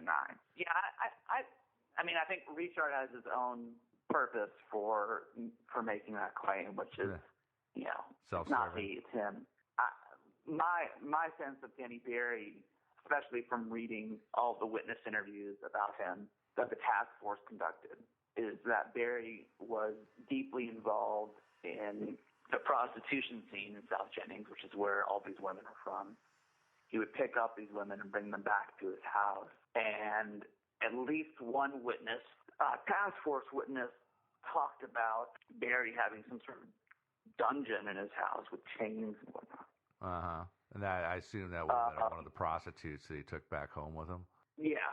And I'm developing now, I don't have, I'm not there yet, but I'm developing information as I go about his involvement in his possible involvement, I should say, in the murder of Brittany Gary, the very young 17-year-old victim who was killed in 2008. Well, and his involvement, I mean, if we believe Richard, the task force, I understand, is kind of working on the assumption that it's, the one mad killer, and he would fit that bill easily, wouldn't he? If based on these statements of the dungeon. Barry would fit that bill. From my investigation, I don't believe that he is the killer. I don't believe, and I say this in the piece, that there is one killer. I think it's a number of people. I think that you could hone in on Barry for at least one of the homicides, but I don't think that he's responsible for all of them, even though he fits, as you say, fits the bill. Well, and for sure the bill. Because he's deceased, he's an easy mark. Correct. He's a very easy mark. Have you been able to talk to his widow? I haven't yet, no. That's something I want to do. I haven't yet talked to his widow. He gave a statement before he died to the task force that was extremely unilluminating, and it was unhelpful primarily because the task force is so terrible at conducting interviews. He also told the task force that his wife, now widow, was refusing to be interviewed by the task force. Now, the private investigator, Kirk Menard, that's his name, correct? Correct, yeah. What has been his contribution? Because I've seen stuff about him, but I'm not really clear on exactly what he's doing. Good question. What Menard is doing, and I don't want to speak for him, but this is my impression of what he's doing, is that he's able to talk to a number of people who perhaps would not talk otherwise. And he then forwards those people directly to the task force. So essentially what he is like a kind of a conduit between people on the street who might not feel comfortable going directly to the task force. You see what I'm saying? And yeah, he's kind of a neutral party for them. Yeah, he's kind of a neutral party, and that's what he's doing. He's in a very awkward position now, though, after he had sent these two witnesses to the task force, and they told these witnesses things like Frankie Richard works for us. He's in an awkward position because I don't think he knows what to make of the task force now. And I wouldn't want to be in his position either, because it's a strange place to be sending witnesses to a task force that has such huge problems. You know what I mean? Uh-huh, I mean, to me, to me, the task force, which is dominated by the sheriff's office, by the way, really is not to be, has zero credibility in my view. Because what you have is a task force that's dominated by the sheriff's office, taking witness statements. And in the witness statements, the witnesses are saying Deputy so-and-so and Deputy so-and-so are involved in the homicides. And the people taking those statements are co-workers of the people implicated in the murders. Yeah. You know? It's really just, I mean, it couldn't be more of a clear conflict of interest, and it couldn't be more of a clear problem, huge problem. How is a task force supposed to conduct an investigation when all of their friends and coworkers, when their friends and coworkers are suspects? Yeah. So, it's a huge problem. And I think the task force is kind of the problem in making any headway in this case. You just can't tell me that the task force can investigate its own. No. It's just not possible. So that's the problem. Is there any indication that the governor's office has gotten any interest in this, or that the FBI perhaps would come in and take over the investigation? It's a good question. From the state side, after my piece ran, a local news station out there asked the Attorney General, the Louisiana Attorney General, Buddy Caldwell, they're doing anything. And he just sort of punted on the question and said, oh, well, there's the task force, and that's what we're doing. Okay. Now, the FBI side is interesting and also very depressing in the sense that the task force is depressing. Because when you look at the task force interviews, it has obviously the name of the interviewee, / witness. And then it also has the names of law enforcement folks who are present during those interviews. So it'll say, witness Ethan Brown, present, deputy, so-and-so, and then deputy so-and-so. And then occasionally it'll say that an FBI agent is present. And these are FBI agents from the Lake Charles office. And Lake Charles is in Calcasieu Parish, which is next to Jeff Davis Parish. And many times when the FBI agents are present, there are very clear allegations of law enforcement involvement in the murders being made by witnesses. And the FBI agents are present for when these allegations are made. And what's happening there? What is the FBI doing about this? Because any kind of misconduct just about under the sun by law enforcement can be prosecuted federally. Yeah, and it's there's a statute. There's a federal statute called deprivation of rights under the color of law. So if I'm a cop, let's just say I live in New Orleans, and I'm an NOPD cop, and I walk outside my house and I see somebody jaywalking, right? And I grab him and I kick his head in. That can be prosecuted federally. Yeah. Absolutely. If I'm a cop and I go out to a crime scene and I dispose of evidence, that can be prosecuted federally. I mean, there's so many entryways into this case federally, and it's stunning to me that none are taken. Yeah. And it's particularly given the fact, again, that I know for a fact, because I've seen the interviews, that FBI agents are present when allegations of law enforcement misconduct are made. But I can't answer. I don't know why nothing is happening, but I do know that the FBI is aware of it. Have you tried to reach out to them, or are they just ignoring you, or? I have. I do know for a fact that the U.S. Attorney's Office in the Western District of Louisiana is looking at this, is aware. I don't know what they're doing.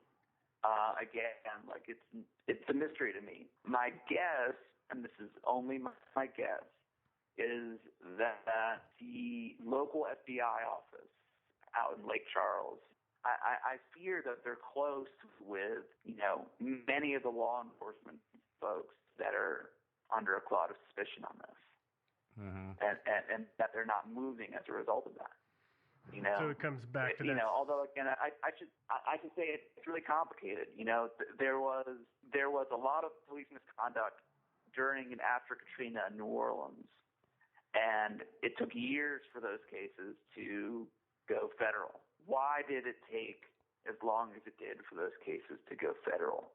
What was the route, right, that those cases took exactly? You know, I don't know. I don't think anybody knows other than people who work for the U.S. Attorney's Office down here. Yeah, You know, I think that.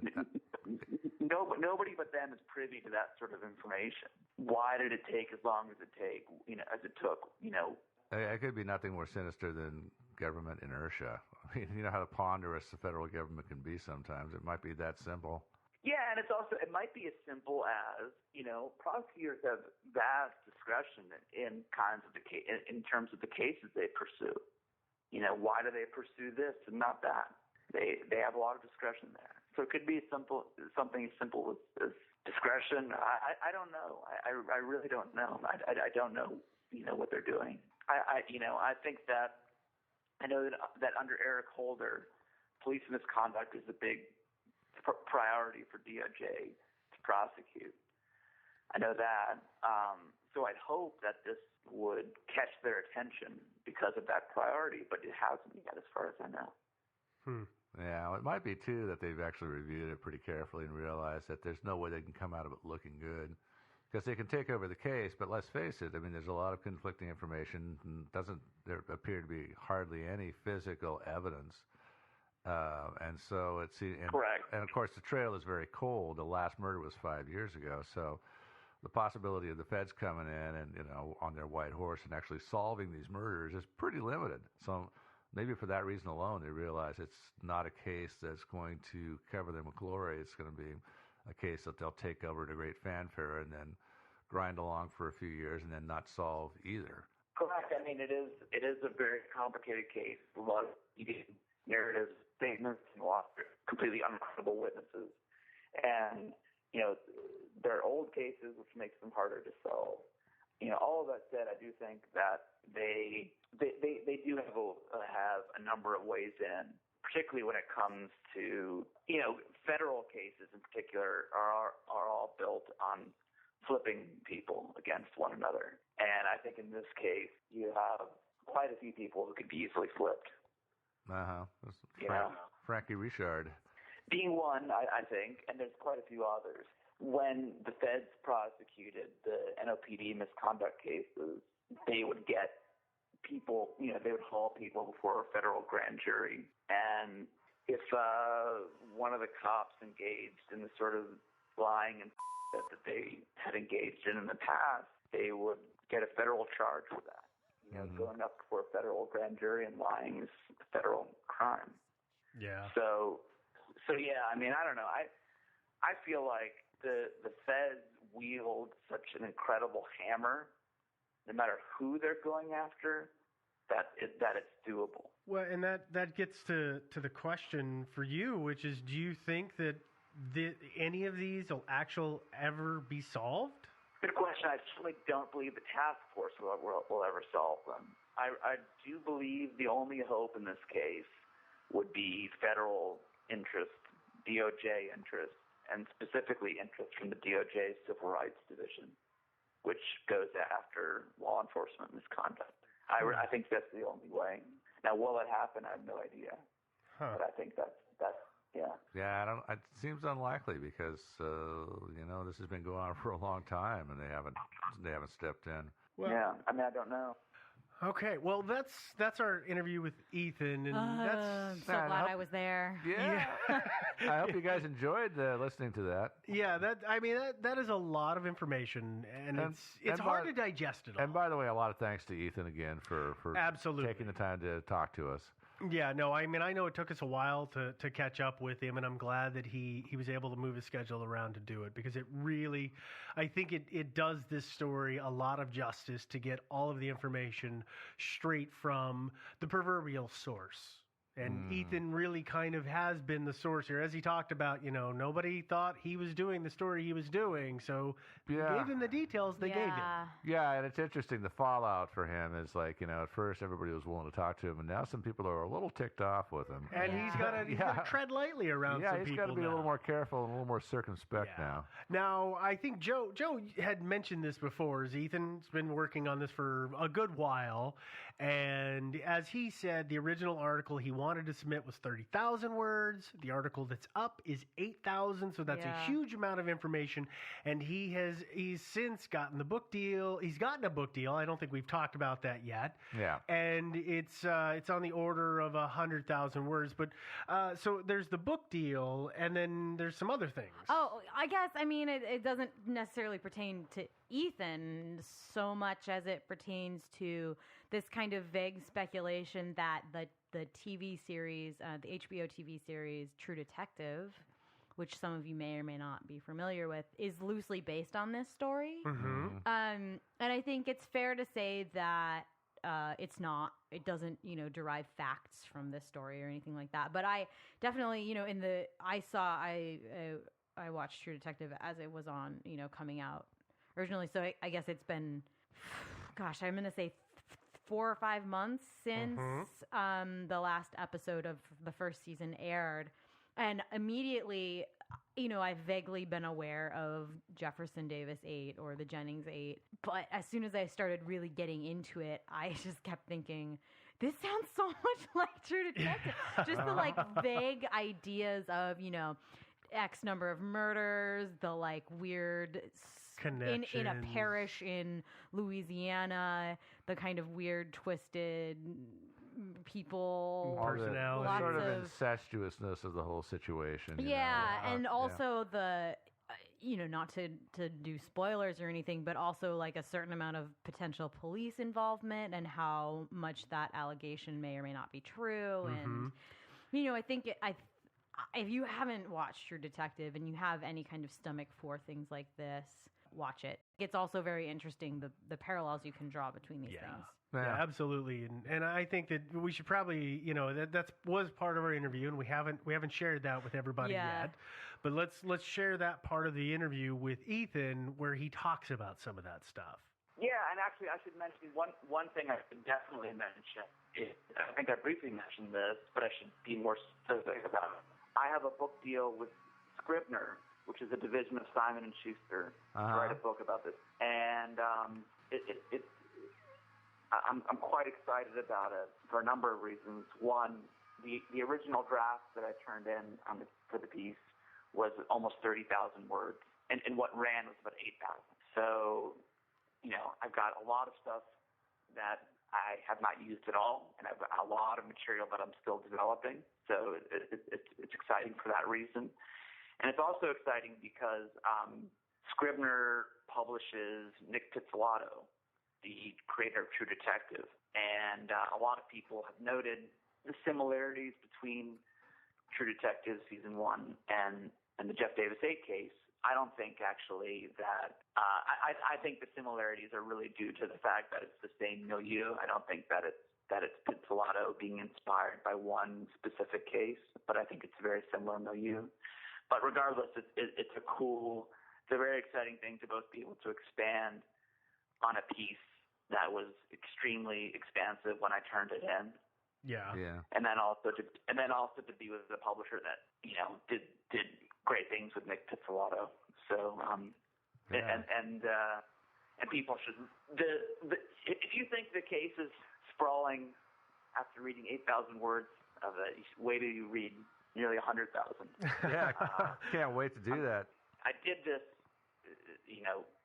somewhat with my first book, a book called Queens Reign Supreme, which Random House published. But this case is so complicated that I could actually see a gigantic kind of outline of the cast of characters coming at the beginning of the book. The number of characters and that I'm going to explore in the book is just going to be. And when do you think that book is going to be out? Do you have a date yet? I don't. My guess would be 2016. Okay. You got a title planned for it yet? I do, yes. I do have actually a very clear battle plan. I have, as I said, have been doing quite a bit of investigation since the piece came out. And I've also identified a case from Calcasieu Parish in the 90s that I believe is sort of the door opener to this case, which is going to be fascinating to people, I think. And then I've also got new sources, I don't mean individuals or people, I mean actual sources, like, in the sense of like the task force documents that I got for the piece. I have new sources that are witness interviews and whatnot to pour over that are huge, caches of information that I'm going to be able to utilize as well. Cool. So it should be really interesting. Yeah. Can't wait to read the book. Yeah. Well, I don't know about the pair of you, but I'm definitely glad that we got to talk to Ethan, as Joe said earlier, and I'm definitely looking forward to when the book comes out. Me too. Yeah. I think that it's going to be it's going to be a page turner, but I don't think in the sense that I can't stop reading, as in I think I'm going to be turning the pages and then going back and turning the page back and checking, because this is going to be, there's so many players in this, and it's just going to be so hard to track. And I think it's going to be absurdly interesting, but just such a volume of information. He does a great job. His article is really great at succinctly laying out what's going on. It's easy to follow what's kind of going on in this case. That's just a tangled web. Quagmire. Yeah, so it's a bowl of spaghetti, but yeah, it's probably one of those books where you want to make notes as you go along, especially names of people and what their relationships and stuff like that are. Yeah. Unfortunately, we don't have a title because he didn't tell us what the title of the book is, and maybe he might have done that on purpose. Yeah, or maybe he doesn't have a title yet. Maybe he hasn't quite decided exactly what it's going to be. It's going to be Bodies in the Bayou, or Bayou Full of Bodies. Or, I don't know. Well, he's got a couple of years to figure that out. Yeah, he's got a year to go. Well, let's. I just want to know what we haven't really dove into personal theories so far. Yeah. We've kind of been relying on the information we've got from Ethan, and we know what we've read. But I want to know what you guys think. I know what my theories are, but really? one of you go ahead and start us off. And got Joe, a theory? You want to? Yeah, go ahead, Joe. Okay, the murderer is drum roll, please. Nicole Jean Guillory. Sorry. Nicole Guillory died, or her body was found August 2009. I think she murdered all the rest of them, and then she died apparently of asphyxia, they think.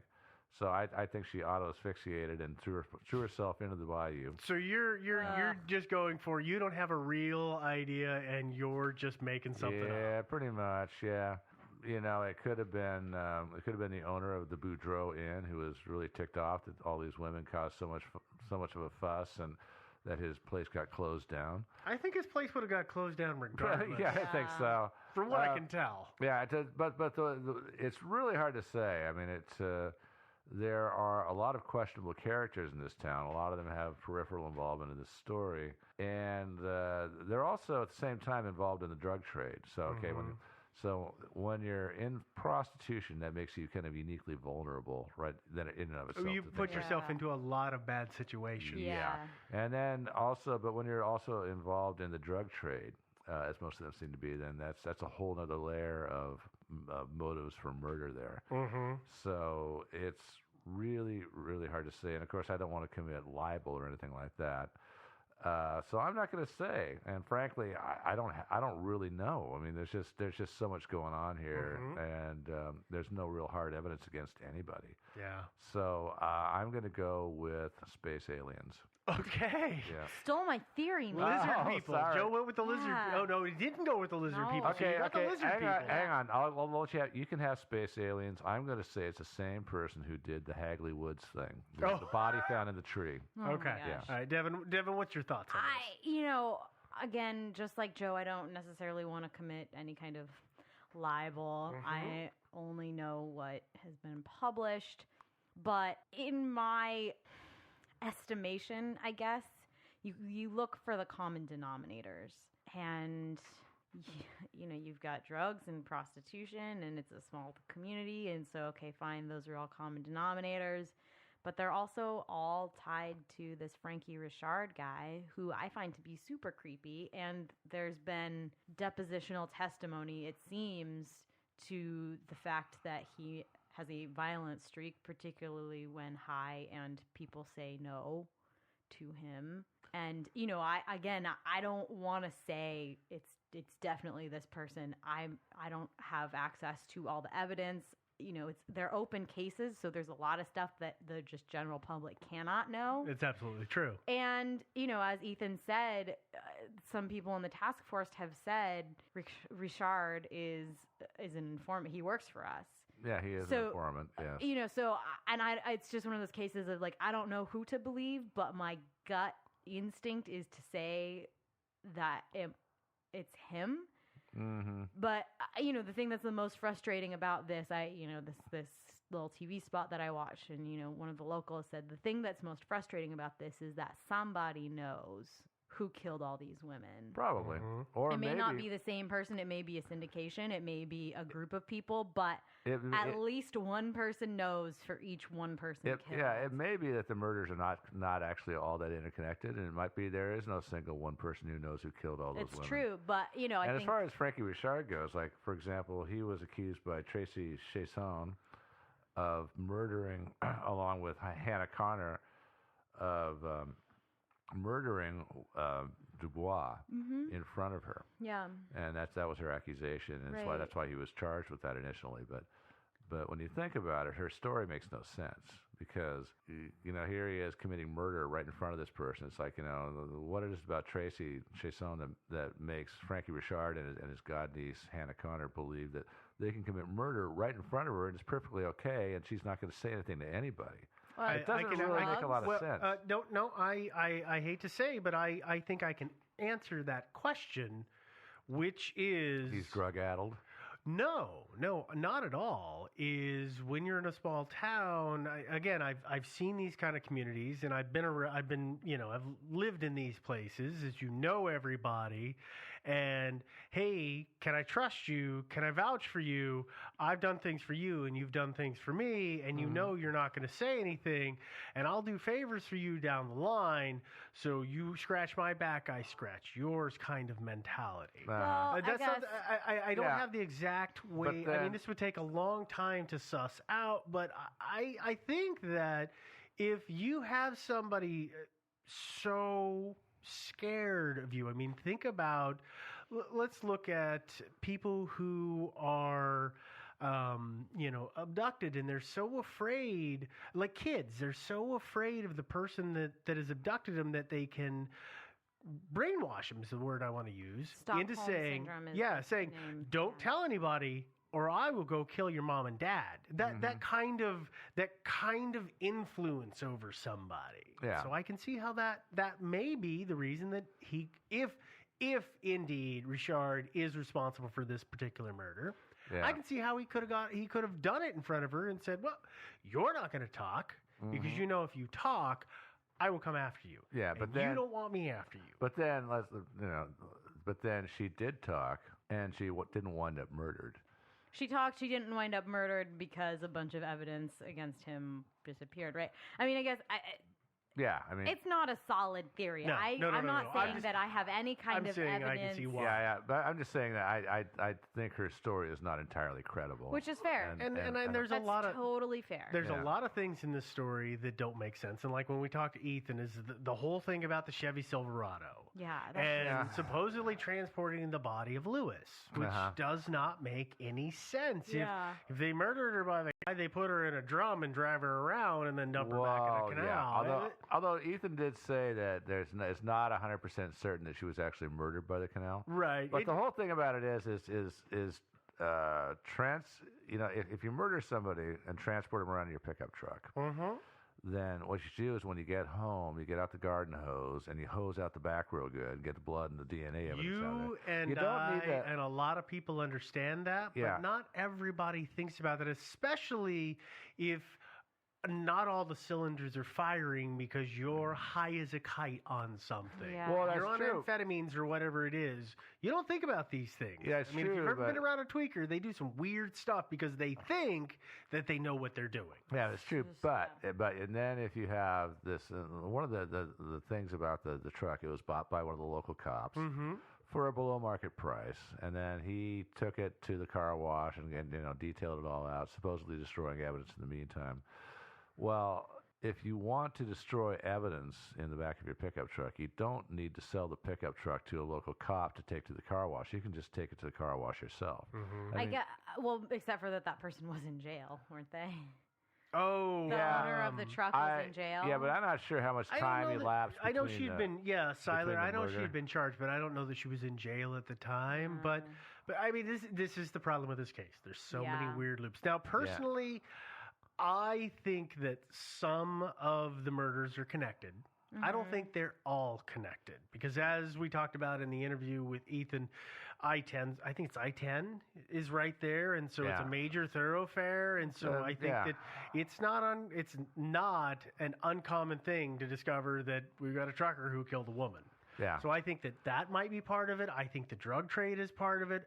I think that just weird interconnections. I think this whole thing is a cesspot, and there's a lot of not good things going on. But I also think that in this small community, you're right. As we said before, everybody knows. At least somebody knows. But they all have their reasons for not. I believe the phrase is snitching. Yeah. You don't snitch. Well, And there's a good reason not to snitch because when you snitch, retribution comes down. Well, because, and especially in this case, it does appear, as I said earlier, that there is a mole in the police department. The police are corrupt, and I think everybody knows that if they snitch, the cops are going to immediately inform on them. Yeah, and a lot of these women, as we talked about in the interview, they were afraid to talk or they knew that they had talked and they'd made a mistake and it was going to come back on I think just by the sheer fact that I think Ethan said there's something like 20, but there's solid evidence for 11 at least unsolved mysteries or unsolved murders that are connected in a community of 10,000. At that point it's clearly a systemic problem. It is no longer just an anomaly of a weird unsolved mystery. There's something larger going on if that high a percentage of murders are just unsolved for a lot of years in a community that small. Because let's be fair, there are other small communities of that size on huge interstates that are drug trafficking havens. It's not, this Jennings is not the only place on I-10. No. In between Austin and New Orleans, right? Is that what he said? Or wherever? I think Houston and New Orleans. Wherever. It's not the only small community that's just, inundated with drugs and violence and gang crime and things like that. But they are the only ones that have this kind of murder on such a scale. Yeah, and I think it's the scale. It is the scale. It's the fact that there is a systemic problem, and whether that is just like pure incompetence and stupidity on the part of the police department there, or if it's something more sinister. That's hard to tell. But I think, I just think that this is just such a messed up, dumb. Yeah, no, this whole thing is it's awkward and it's hard to track. Yeah, Jennings is a scary little town. If I so ever go don't there. go to Jennings. Yeah. Well, don't go there and try and dig up answers on your own, ladies and gentlemen. Seriously, please stay home. If you and go do there, not go there. if you go there, pack heat. Don't pack heat. Just don't go there. Just don't go there. Stay the hell away. Well. Again, as we said before, Ethan's book is coming out next year. And there should be some more fun-filled facts in there. And there should be a lot of fun-filled facts there. Yes, he's been doing a lot more research, so you're going to want to read that book. So when that book comes out and we find out what it's going to be, we will definitely put something up about it.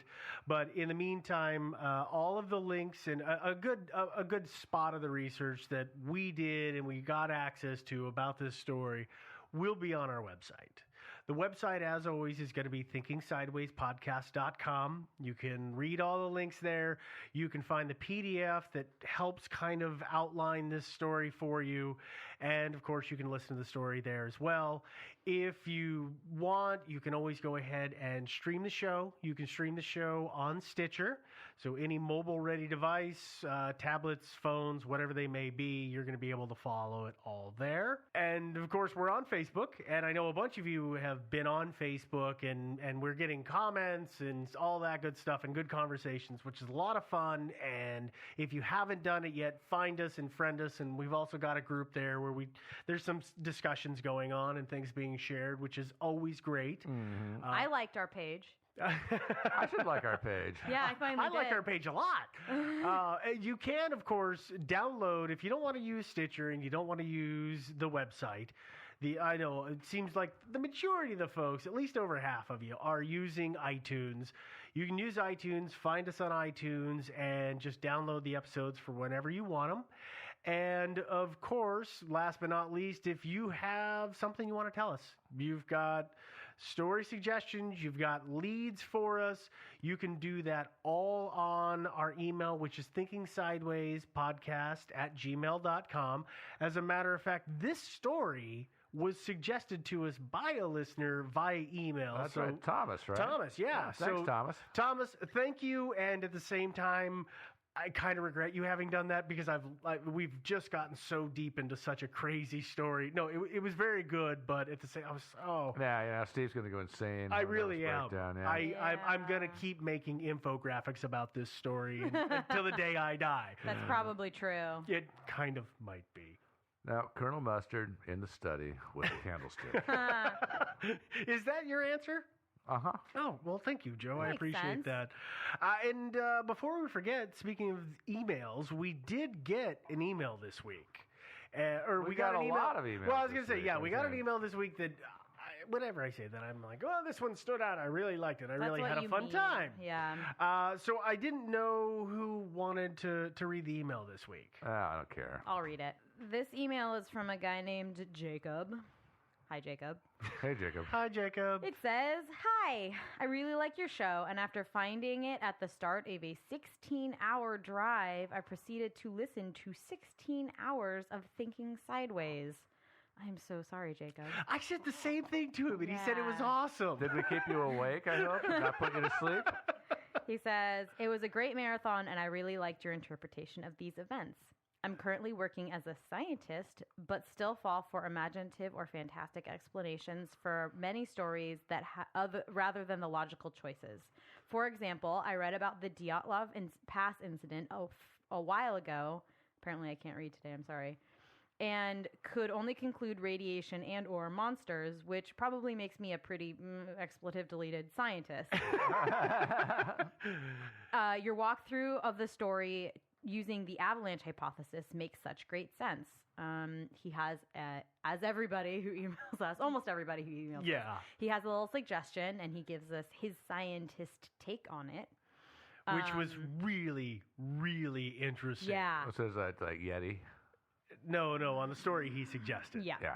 And then he goes on to say, "I'd be happy to give you my take on things if interested. Keep up the good work, and I hope you guys are finding a way to get compensated for this great show." Well, we're working on that. We're getting there. Yeah, One of actually- these days.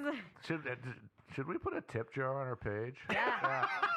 Yeah, a PayPal. Yeah, we probably should. Yeah, we should. Yeah. Anyways, thank you, Jacob. Thanks, Jacob. I don't know what kind of scientist you are. Maybe Steve or I will follow up, or Joe. Joe doesn't know how to do email, so I really feel bad. I didn't ask him what kind of scientist he was. But, we might need a resident scientist. No, actually, I think having a consulting scientist would be a good Is a thing. good idea. Yeah. I hadn't thought about that. Did he say scientist or Scientologist? He said scientist. Oh, okay. Yeah. Okay, all right. We don't need a resident Scientologist. No, we don't. We've got 5 of those already. Oh, well.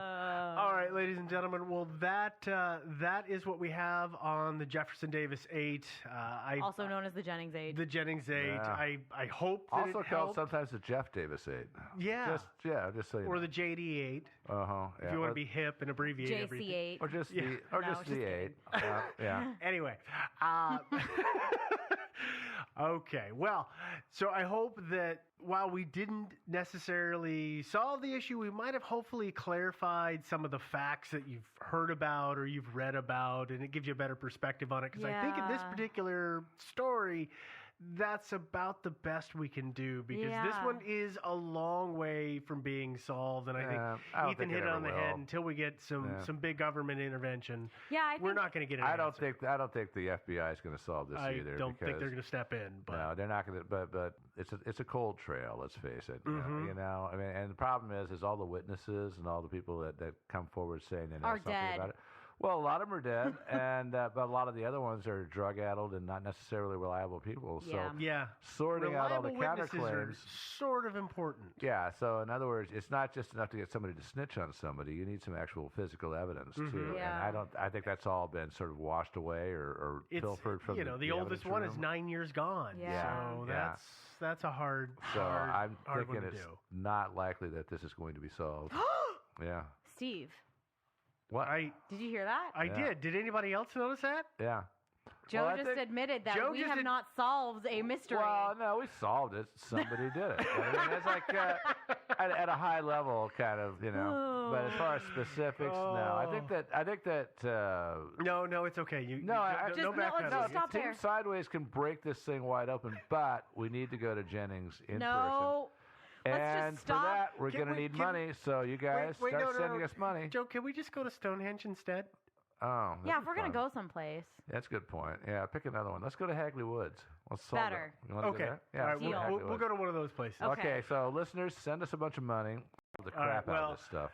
With that, we're going to wrap this up. So thank you, ladies and gentlemen. I hope you've enjoyed it, and we will bring another one to you next week. All right. Toodaloo, everybody.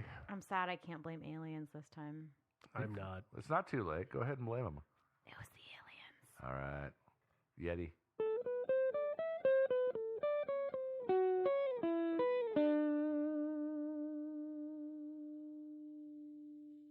It's just gone 4:05. It's Ricky Gervais show. That's Steve just doing the microphone, putting his headphones on. Sorry, Rick, I'm not.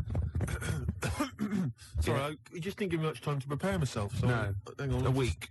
Yeah, it was actually a week. I think that's working. My headphones are not quite working. Hang on. It's going all right though. Well, not only we haven't prepared for the show. Yeah, okay. I thought maybe people could phone in and give us some subjects to talk about. 0171 580 2000. Yeah. Or they can fax in 0171 580 1234, and they could get like a discussion going, like, what do you think of that Tour de France nonsense? And we could sort of, no, not that. What do you think about, well, you know, it's their idea, isn't it? 0171 580 2000. Quickly, I mean, really, seriously, just get on the phone now. This is my record of the week. Yeah, go on. Yeah, what is it? Exciting? Yeah, it's Foo Fighters. Right, yeah. Walking After You. I'm looking forward to it. It's quite interesting. I think it's quite interesting, Rick, because, you know, it's a very sensitive song, very beautiful song, and I think it betrays something about you, about the inner Ricky. Yeah. Which I don't think we've ever sort of really tapped into before. No, but I mean, I've got something exciting for you as well. Really? Because maybe you can find love too. Because Petru sent in a piece of paper here from, see there, from Mix Mag. Yeah. But it's the personal ads. Oh, no, it's not. It's an ad. It's Select. That's an advert. Whatever, Rick. It doesn't really matter, does it? Realism, it makes all the difference. No, move so on. I don't think I'm just making it up. Come on. Right. Lonely, depressed bi girl needs someone of any age to understand. Right? Any age. Right, Well, that fits, your any age. Certainly. Yeah. Ugly freaks preferred. Yeah. Right? Anyone accepted. Well, I'm in there. Well, No, don't count your chickens. Don't count your chickens. Confidentiality and honesty assured. Yeah, that's fine. Reply guaranteed. Give it to me now. Now, I know what you're thinking. No, Because she said... give it to me now. I know what she said. I know why you're thinking. She's any age, which you fall into nicely. Yep. Ugly freaks preferred, so you're at top of the list, and anyone accepted. See, but I don't think she realises quite what you look like, because you're not in her framework. Do you know what I mean? So I still think you might be disappointed. No, Gervais, this'll work. This'll work. Let me see this. I need to press buy girl on it. What does that mean, though? Buy girl. What is that? Bisexual. Bisexual? Yeah. Again, I think she means... Bisexual? Sexuality of any human. Do you know what I mean? Well, all I'm saying, bisexual, Gervais. Do you know what I mean? Am I right? What do you mean? Hey, 3. Yeah, hey, 3 people. What? 3 in a bed. You, a bisexual, and an amphibian. 3 in a bed, Rick. Hey. Hey? But you won't be one of them. It's not going to happen, is it? No. Nearly 25 past for Ricky Gervais show. I'm Ricky Gervais. Gervais, I know we haven't got much in the show today. We've not really thought of anything to talk about. Why did you just give a time check then? Just to fill it up. I know, exactly. Yeah. But, like, why? Do you know what I mean? Because the music, music was playing, right? And you mentioned it's 25 past 4. We'd never do time checks. How is that useful? What are you expecting? Someone's looking at it, they're going to think, 25 past 4? Christ, I should be at my mum's house. I haven't played any good records. I can't that interesting, but thank God he told me what else. I've got to take that bun out of the oven. Well, exactly. You never know. But you don't want to tell... Or they probably just realised something good starting on telly. Well, exactly what I was going to say. Don't say it's 25 past 4, because who knows, I don't know, maybe the Antiques Roadshow... No, BBC always start things at 25 past, don't they? Yeah. And 5 to. Well, you're a fool, that's what I'm saying. There's no reason for Why do they do that? Why do they do that and not on the hour like ITV? You know where you are with ITV. BBC, 10 past, quarter past. 0171 580 2000. Yeah. Why the BBC? I'm struggling. You are indeed. Well, I'll tell you what I'm going to do. I'm going to... quickly go to an ad break, which is good. Yeah. That keeps people pretty fixed. Oh, yeah, they'll be desperate. Yeah. They'll be listening to those But ads. I'll do a little trial. Watch this. But after that, if you can hold out for 40 seconds, we've got the new one from the Manic Street Preachers. You've got to be happy with that. I'm loving it. Gervais, before we do it... Go on. I watched Team Knight Rider yesterday. You didn't? You've seen it? It's a new sort of thing. Must be made 10 years later. And it's instead of just the one Knight Rider car, it's a team of them. A fleet of them, Gervais. Team? I think it said teen. No, teen Knight Rider. Yeah, when he was little, he had spots and he was a little bit embarrassed. On like a little sort of scooter. Yeah, and you go to the girls and go, hello. Do you want to know? Do you want to oh. Yeah. Teen Knight Rider. Teen Knight Rider would be beautiful. That's great, isn't it? Yeah. That'd be great. And Kit goes, what are you doing? Nothing. Yeah. I was just, we're caught in the flies. Get these kits there, sort of explaining how to shave. Yeah. That'd be beautiful. You dirty little... Now that is really gummed up my CD player now.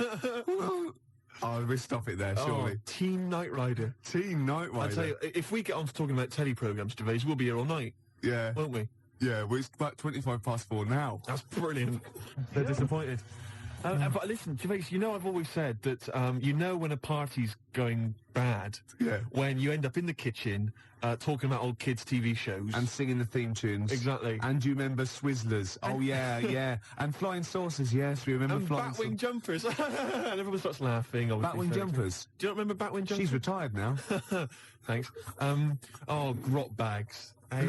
Grot Bags? What was that? That was the Emu. Pink Windmill. Oh, yeah. Talk about gay subtext. Pink Windmill. So I take it with the fact that we're talking about it, we are in the kitchen at a bad party. We're in the kitchen at a bad party. We've got nothing, have we? We've got nothing to talk about. You know, usually we say, we've got nothing, we've got a couple of things and we get up. We've really got nothing, Absolutely have we? nothing. What about that Team Knight Rider? We were going somewhere. There must be something. Yeah. Hilarious. Imagine it. What was it? Michael, it's time for school. Oh, come on, I've got bellyache. Well, you're well enough to do that. I have to do that. I have to get rid of my poison. But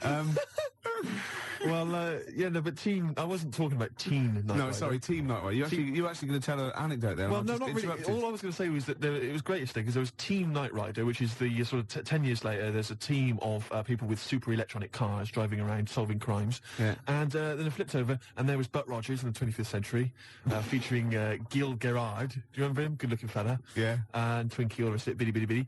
And... Sorry, are you on crack? No. No, sorry, have you taken sort of like some real sort of heavy mixture of cocaine and listened to it? What's that? And obviously good-looking fella, bitty bitty, and No, that's Twinkie. And then I turned. What? Why are you? That's an impression of Twinkie, the little robot. The robot. The little. Oh, the little robot. Oh, yeah, The little silver robot that went biddy biddy biddy. It's as simple as that. I'm not trying to corrupt you. I'm not trying to get, confuse you. Oh, go on, yeah, okay, it's fair enough. I'll take all your I'm word for it. saying is, great TV shows there that we forget, We're in the kitchen, Gervais, aren't we? We're in the kitchen. But everyone else has left. It's just us two. It's just you we and could I. go home. We could go home, but somehow we're still enjoying it. Yeah. In the kitchen there. Yeah. But what I was going to talk about is, there's a lot of TV shows. There's a lot of TV shows, Gervais, that we know and love and we remember. Yeah.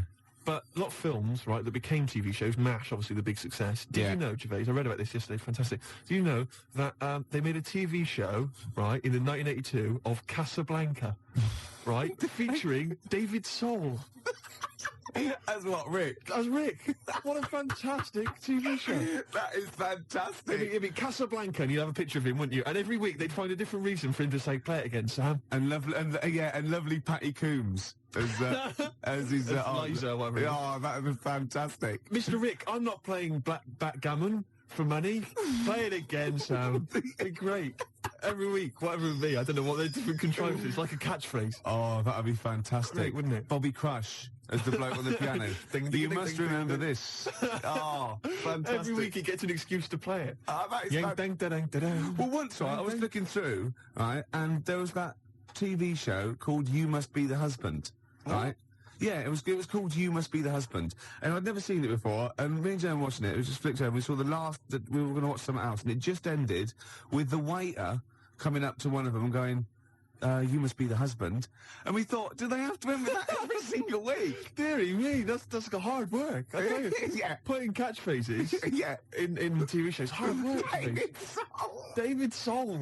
Oh, that is fantastic. Dave Hutch. Who played Victor Laszlo? I don't know anything else about it. If anyone's ever seen it, please give me a call. What a fantastic show that would be. Oh, I know who played Victor Laszlo. What's his name? Rodney. What's his name? Nicholas Lyndhurst. Nicholas Lyndhurst. He'd be great, wouldn't he? Nick Berry. Nick Berry, that'd be beautiful. And I'll tell you what it would be. It would be they'd be on a golf course, and Sam would miss a stroke, wouldn't he? And they'd just go, "Oh, play it again, Sam," and everyone else would laugh. It'd be beautiful. Oh, baby bird, if you'll be mine, we can keep this cup forever now. Yeah, we're in the kitchen. Yep. Should we make a cup of tea? Yeah. Apparently, Steve, who says this? He doesn't say play it again, Sam. No, I know he doesn't. He says, go on, play it, Sam. I know that, you stupid toss. Oh, for goodness sake. I studied film for 3 years, for Christ's sake, Gervais. Of course I know that, but it's the TV show. They're bound to have made the same mistake, aren't they? Of course that. You can do an academic subject then. Of course. Oh, I can't. Well, I'm sickened. I'm sickened. Because everybody knows that, Gervais, and yet he's come out and he's spouted rubbish. Oh, I'm just... Oh. He thinks it's a good show. Oh... God, I'm disappointed. Oh, I'm so angry. He likes the show. I'm so angry because everybody thinks I'm an imbecile. Well, yeah. Well, fair enough. Yeah. No, because I was going to mention a couple, because I came up with a couple of my own TV shows. Go on, yes, I've got a few. Have you come up with your own? Yeah. Have you talked about this in the past? Well, yeah.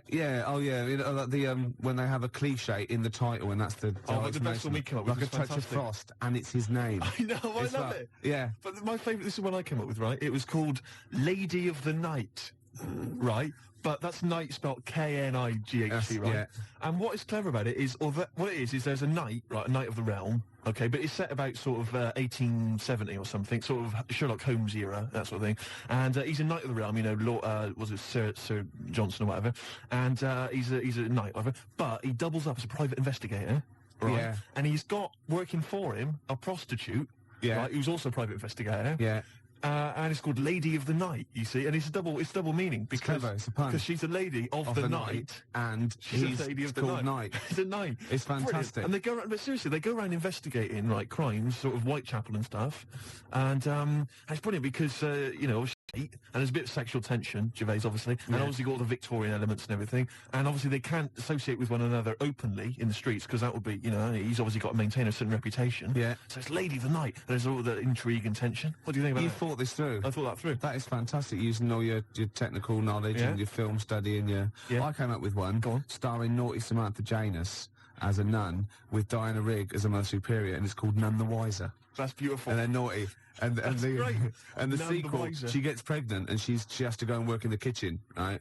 And that's called Nun in the Oven. I was going to say. Yeah. Of course it is. Yeah. Of course it is. Oh, that's beautiful, Gervais. Remember Ray Cooney, that thing in the 80s when all those had those farces on, and basically what he did was substitute the word life for wife. He had run for your wife, right? And wife begins at 40. Beautiful. Doesn't make any sense, does it, grammatically? No. I just thought of one like, I said to Claire a few weeks ago that it would be like a stage play and there'd be loads of people jumping in and out, like, of hospital beds. But in one of the beds, one of the wives, she just wanted to die. Because had no quality, and it's whose wife is it anyway? That'd be good, wouldn't it? That's nice. Yeah, Brian Ricks. Oh, that'd be beautiful. I love that. Touch of Frost. It's so clever. And the other one is loads of lawyers with their wives jumping in and out of bed with just underpants on taking drugs, and it's this wife. That's beautiful. Yeah, that's great. That's a nice touch. So let's have some competitions then. But you know, I've got a whole game show as well, which I could mention. Go on. Do you want me to mention it? Well, should we play Blue Oyster Cult? Their classic song. Can I Don't just say, Fear the Reaper. I've got a game show, right, that I came up with. Yeah. Okay. And it features me, but I think it could be perhaps a vehicle for yourself, Gervais. Yeah. What's All it right. called? I'm going to tell you. It's called Ricky Gervais Meat Rations. Right. And I like it already. You like it already? Because there's a part in there for me. Yeah. Could I play the Ricky Gervais? Yes. Yes. Fantastic. It was originally called, basically, let me just summarise very briefly. I'm not going to tell you all the games, but it's basically recreating the heady days of the war. Right. Right. That's fantastic. It's beautiful already, isn't it? It's got the nostalgia thing. I've got a game as well. But it was originally going to be called Ricky Gervais Fag Rations. Right. But apparently cigarettes weren't rationed in the war. So it's called Meat Rations now. Excellent. And I'll tell you some great games. My favourite is, what's it called? To Be Perfectly Anne Frank. It's a great game. It really is a great game where you've got to pretend to be Anne Frank and hide from sort of snooping Nazis. Oh, that is fantastic. It's a great game. And there's also, of course, well, let me go into it. There's also Dig for Granny. Good. I'll dig for victory, if you like. And what happens is you're scavenging through rubble, right? Can I just say, and these are copyright. Anyone trying to rip me off? I mean, I've got the Penis Puppet Theatre. Yeah. I've got a stake in this, surely. Oh, certainly. Ricky Gervais Meat Rations. You can have a bit of my Penis Puppet Theatre. That's lovely. Yeah. And I've also got a new game that I'll talk about after yours. It's called Tip the Balance. And it's sort of like a game for 4.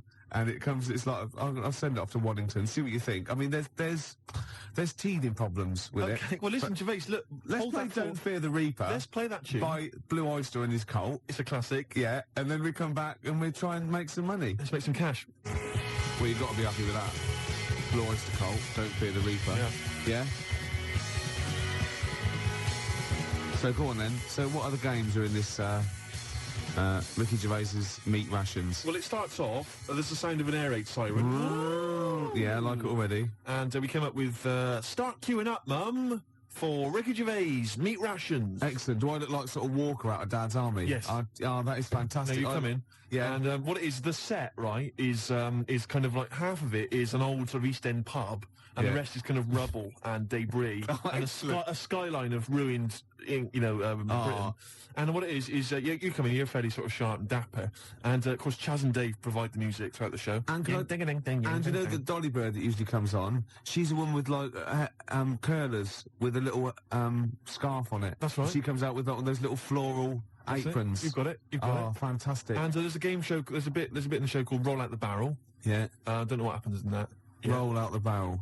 We could think of something. There's a barrel of fun, sort of thing. Yeah. And there's a dig for victory where you've got like a big pile of rubble, right? And you're digging through it, scavenging for food, canned food. But if you find like relatives or friends, you score extra points. Oh, that is fantastic. And there must be some sort of fun with like gas masks. Yeah. When you can all put them on and dress up as like, I don't know, one of the banana splits. Yeah. That's what could that be? Gas. Who snork? Yeah. Yeah. Well, possibly. So every week there's the real snork. Right. So it's like contestants come on, they put which one snork? Which one snork? Yeah. So you've got three celebrities. Yeah, who's a gas mask and the real snork. That's great. So you've got someone like Ted Malt's son, he pops one on. You got Frank Bruno, and Jilly Cooper, and they put their mask on and like a little outfit, and then the real snork is there, and you've got to ask them questions. Like you get like Bernie Winters and Henry Cooper going, number three, how long have you been in the banana split? and Jilly Cooper goes, about 6 years ago. Oh, I don't know. I think the banana split's been going longer than that. No, I don't think it's number 3. What do you think? And Bernie Winters go, number 1. Number 1. How did you get the job being in banana splits? and it's from Ted Maltzan going, "Oh, I answered an advert in the paper. That's not right. They were born." You know what I mean? And there's Chaz and Dave in the corner just going, na na na na na na na na na na na na na, yeah. Yeah, with the real snorks, and they all the lights go right, and one stands up and he sits back down again, and then the real snork, and the others all take their masks off. And they go, "It's lovely, Julie. What are you doing now?" "Well, I'm appearing Puss in Boots down in Brighton." "Oh, that'd be fantastic." Wait a minute. What, Gilly Cooper? I don't know. What does she do? Oh, she's a novelist. She's a novelist. Oh, yeah. Now appearing in Panto. I'm not letting you book the guest. Oh, God. But wait a minute. What? I mean, I love your idea. Yeah. Who snork? Yeah. It's a bit odd, isn't it? How we started off with a kind of wartime nostalgia show, but now we've sort of featured sort of quite bad 70s animal Nothing things. wrong with the banana splits. But I like that. That's a good game. Yeah, okay, that can be like a special feature. So I'm just going to make a note of it because we've got Dig for Victory, to be perfectly Anne Frank. Yeah, and who's Snork? Who's Snork? Yeah. Well, I'm full of ideas. I could probably help you on this. Oh, this is great. Well, what other? Maybe we'll come up with some other ideas as we go we've on. still got Tip the Balance to go. But you know, can I just say, I did actually once try and pitch this. When I appeared on Blockbusters. Yeah. Well, I obviously met with a producer there, and I said, "I got an idea for you." Have we talked about this on air? We talked about me on Blockbusters, Have we? but not about my pitching this. No, thing. go on. And I said to her, "Sit down." I said, "I've got a great idea," and I tried to bill it with me as the star. She said, "Who are you?" Steve's Meat Rations. She said, "Why are you in it?" I said, "Oh, I am. Don't worry. I'm the only one who can put it off." Yeah. And she said, "Right, go on. What is it?" And at that time, I had none of the games. All I had was the title, and she went, "I like it. Yeah. What are the games?" I don't know. She said, "Oh, if you'd have just said, 'Well, stop me there, love,' and just popped a gas mask on and said, 'Who am I?' She'd have gone, Snork. No, it's not. Oh, we got an ad break, then we got a classic from Blur. It's 5 o'clock. So if you were going to watch that thing that started at 5:02, you missed the first 5 minutes of it. Yeah. So we're doing well with this new game show, aren't we? Yeah, we've got a few ideas there. Ricky Gervais's Meat Rations. Ricky Gervais Meat Rations. I love that. It's a great idea, isn't it? We came up with another quick game, because obviously so far we've got Dig for Victory, to be perfectly Anne Frank, and Who's Snoring, which is possibly, I think, the most popular game so far. Yeah. And also we've come up with a new one, haven't we? Puss in Jackboots. Yeah. You get a beauty of the age to come out. Saucy Samantha Janus? Yeah, maybe she comes out and she's got a little moustache on. Right, and a peak cap pulled low and Nazi regalia, and you got Bernie Winters and Ted Maltzan and Gilly Cooper going, you're obviously, by the warm applause, you're much loved. Yes, I am. Oh God. Show business, and the audience clap.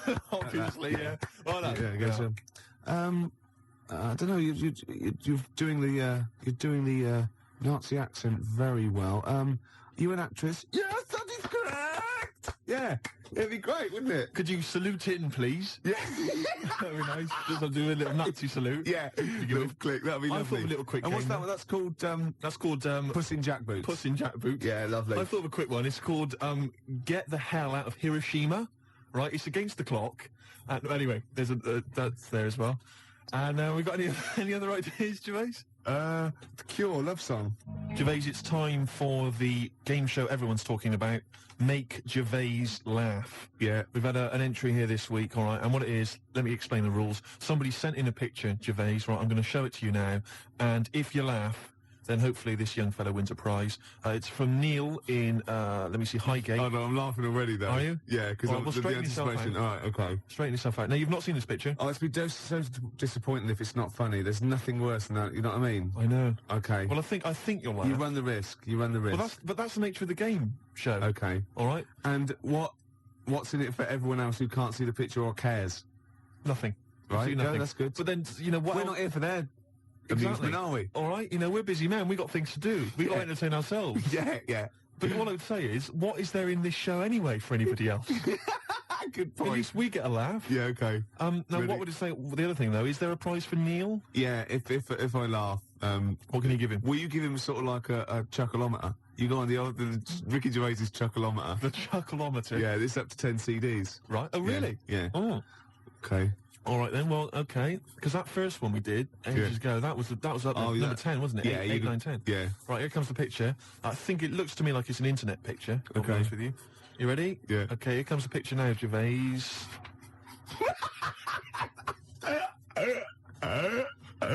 Oh God! Oh God! Oh, has he done that? No. Now listen, what I'll do is let's play a record, Gervais, and I will.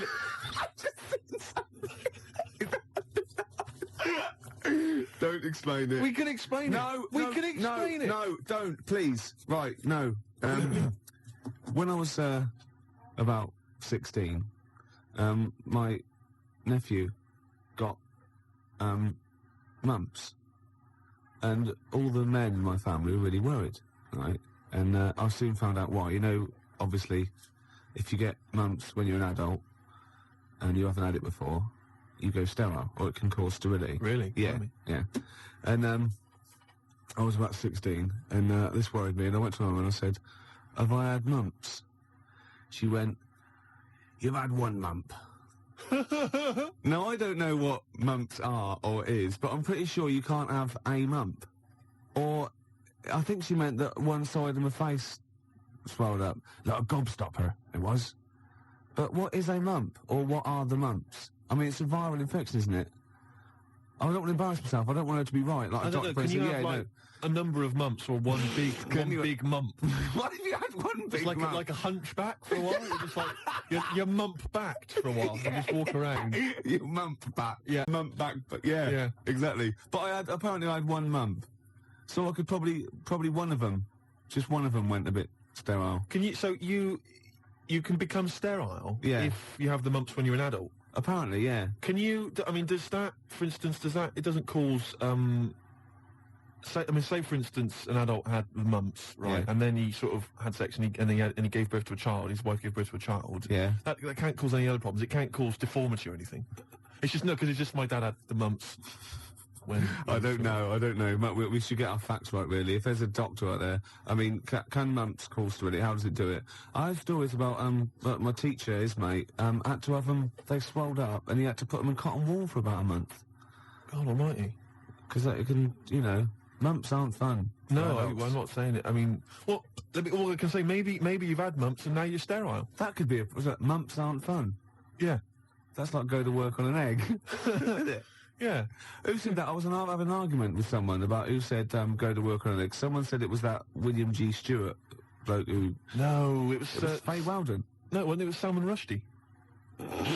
It was. No, it wasn't. No, hang on. No, maybe it wasn't. It was Faye Weldon. It wasn't Faye Weldon. Right. It was either... Right, let me tell you what it was. It was either that bloke that wrote A Year in Provence, or whatever it was called. Right. It was 0171 580 2000. Who came up with the slogan, go to work on an egg? It was either the Year in Provence fella. Who's that? I mean, what his name was, I don't know. 0171 580 2000. Who was the Year in Provence? You know that fella who wrote that book, Year in Provence? Everyone read it. Everyone thought it was great. No, his name's I didn't know. Peter something or other. Right, Right, okay. and I think he definitely wrote that. Salman Rushdie came up with something. I think it was the year... See, again, I'm thinking that maybe it was the egg thing. But I would say as well that fella that wrote Year in Provence, he also came up with the, the Fat Willy cartoon series. What a hilarious series of books they are. Not Fat Willy, is It it? was called Fat Willy, wasn't it? What's the one, Where's Willy? That's Where's Wally? Where's Wally? Where's Willy? That'd be pretty straightforward every time, wouldn't it? Well, there's a fella there. Not, There it is. not where you come from, it wouldn't. Oh. Well, there you go. Well, Peter Mayle is the name of the bloke who wrote Year in Provence. Thanks to Neil. And also, Neil says that Salman Rushdie did Naughty But Nice for the cake commercial. Now, I still don't know who did go to work on an egg. I think it was Faye Weldon. No, it was Peter Mayle. Do you reckon it was? Yes, absolutely. Absolutely. I'm gutted. Yeah. And you very rarely, Jerry from Balham, you very rarely go sterile from mumps, but it is a viral infection, yeah. It's such an informative This show. programme, exactly, Steve. Yeah. It's like a public service. It really is, isn't it? And we treat things sort of sensibly and maturely, and we give out, the correct information. I'll be honest with it. It's safe for kids to listen to, isn't it? Well, imagine if you were in the... I mean, this happens to us all the time. You're in the pub and someone will say, well, is mumps a problem? Is it going to cause infertility? And you're there just saying, Well, I was listening to Ricky Gervais. And... It's very rare. It is a viral infection. Exactly. And do you know who did go to work on an egg? They went, no. Peter Mayle or Faye Weldon, we're not sure. Possibly Salman Rushdie. No, definitely wasn't Salman Rushdie. That's quite incredible, though, to go from writing Naughty But Nice about cakes to live in a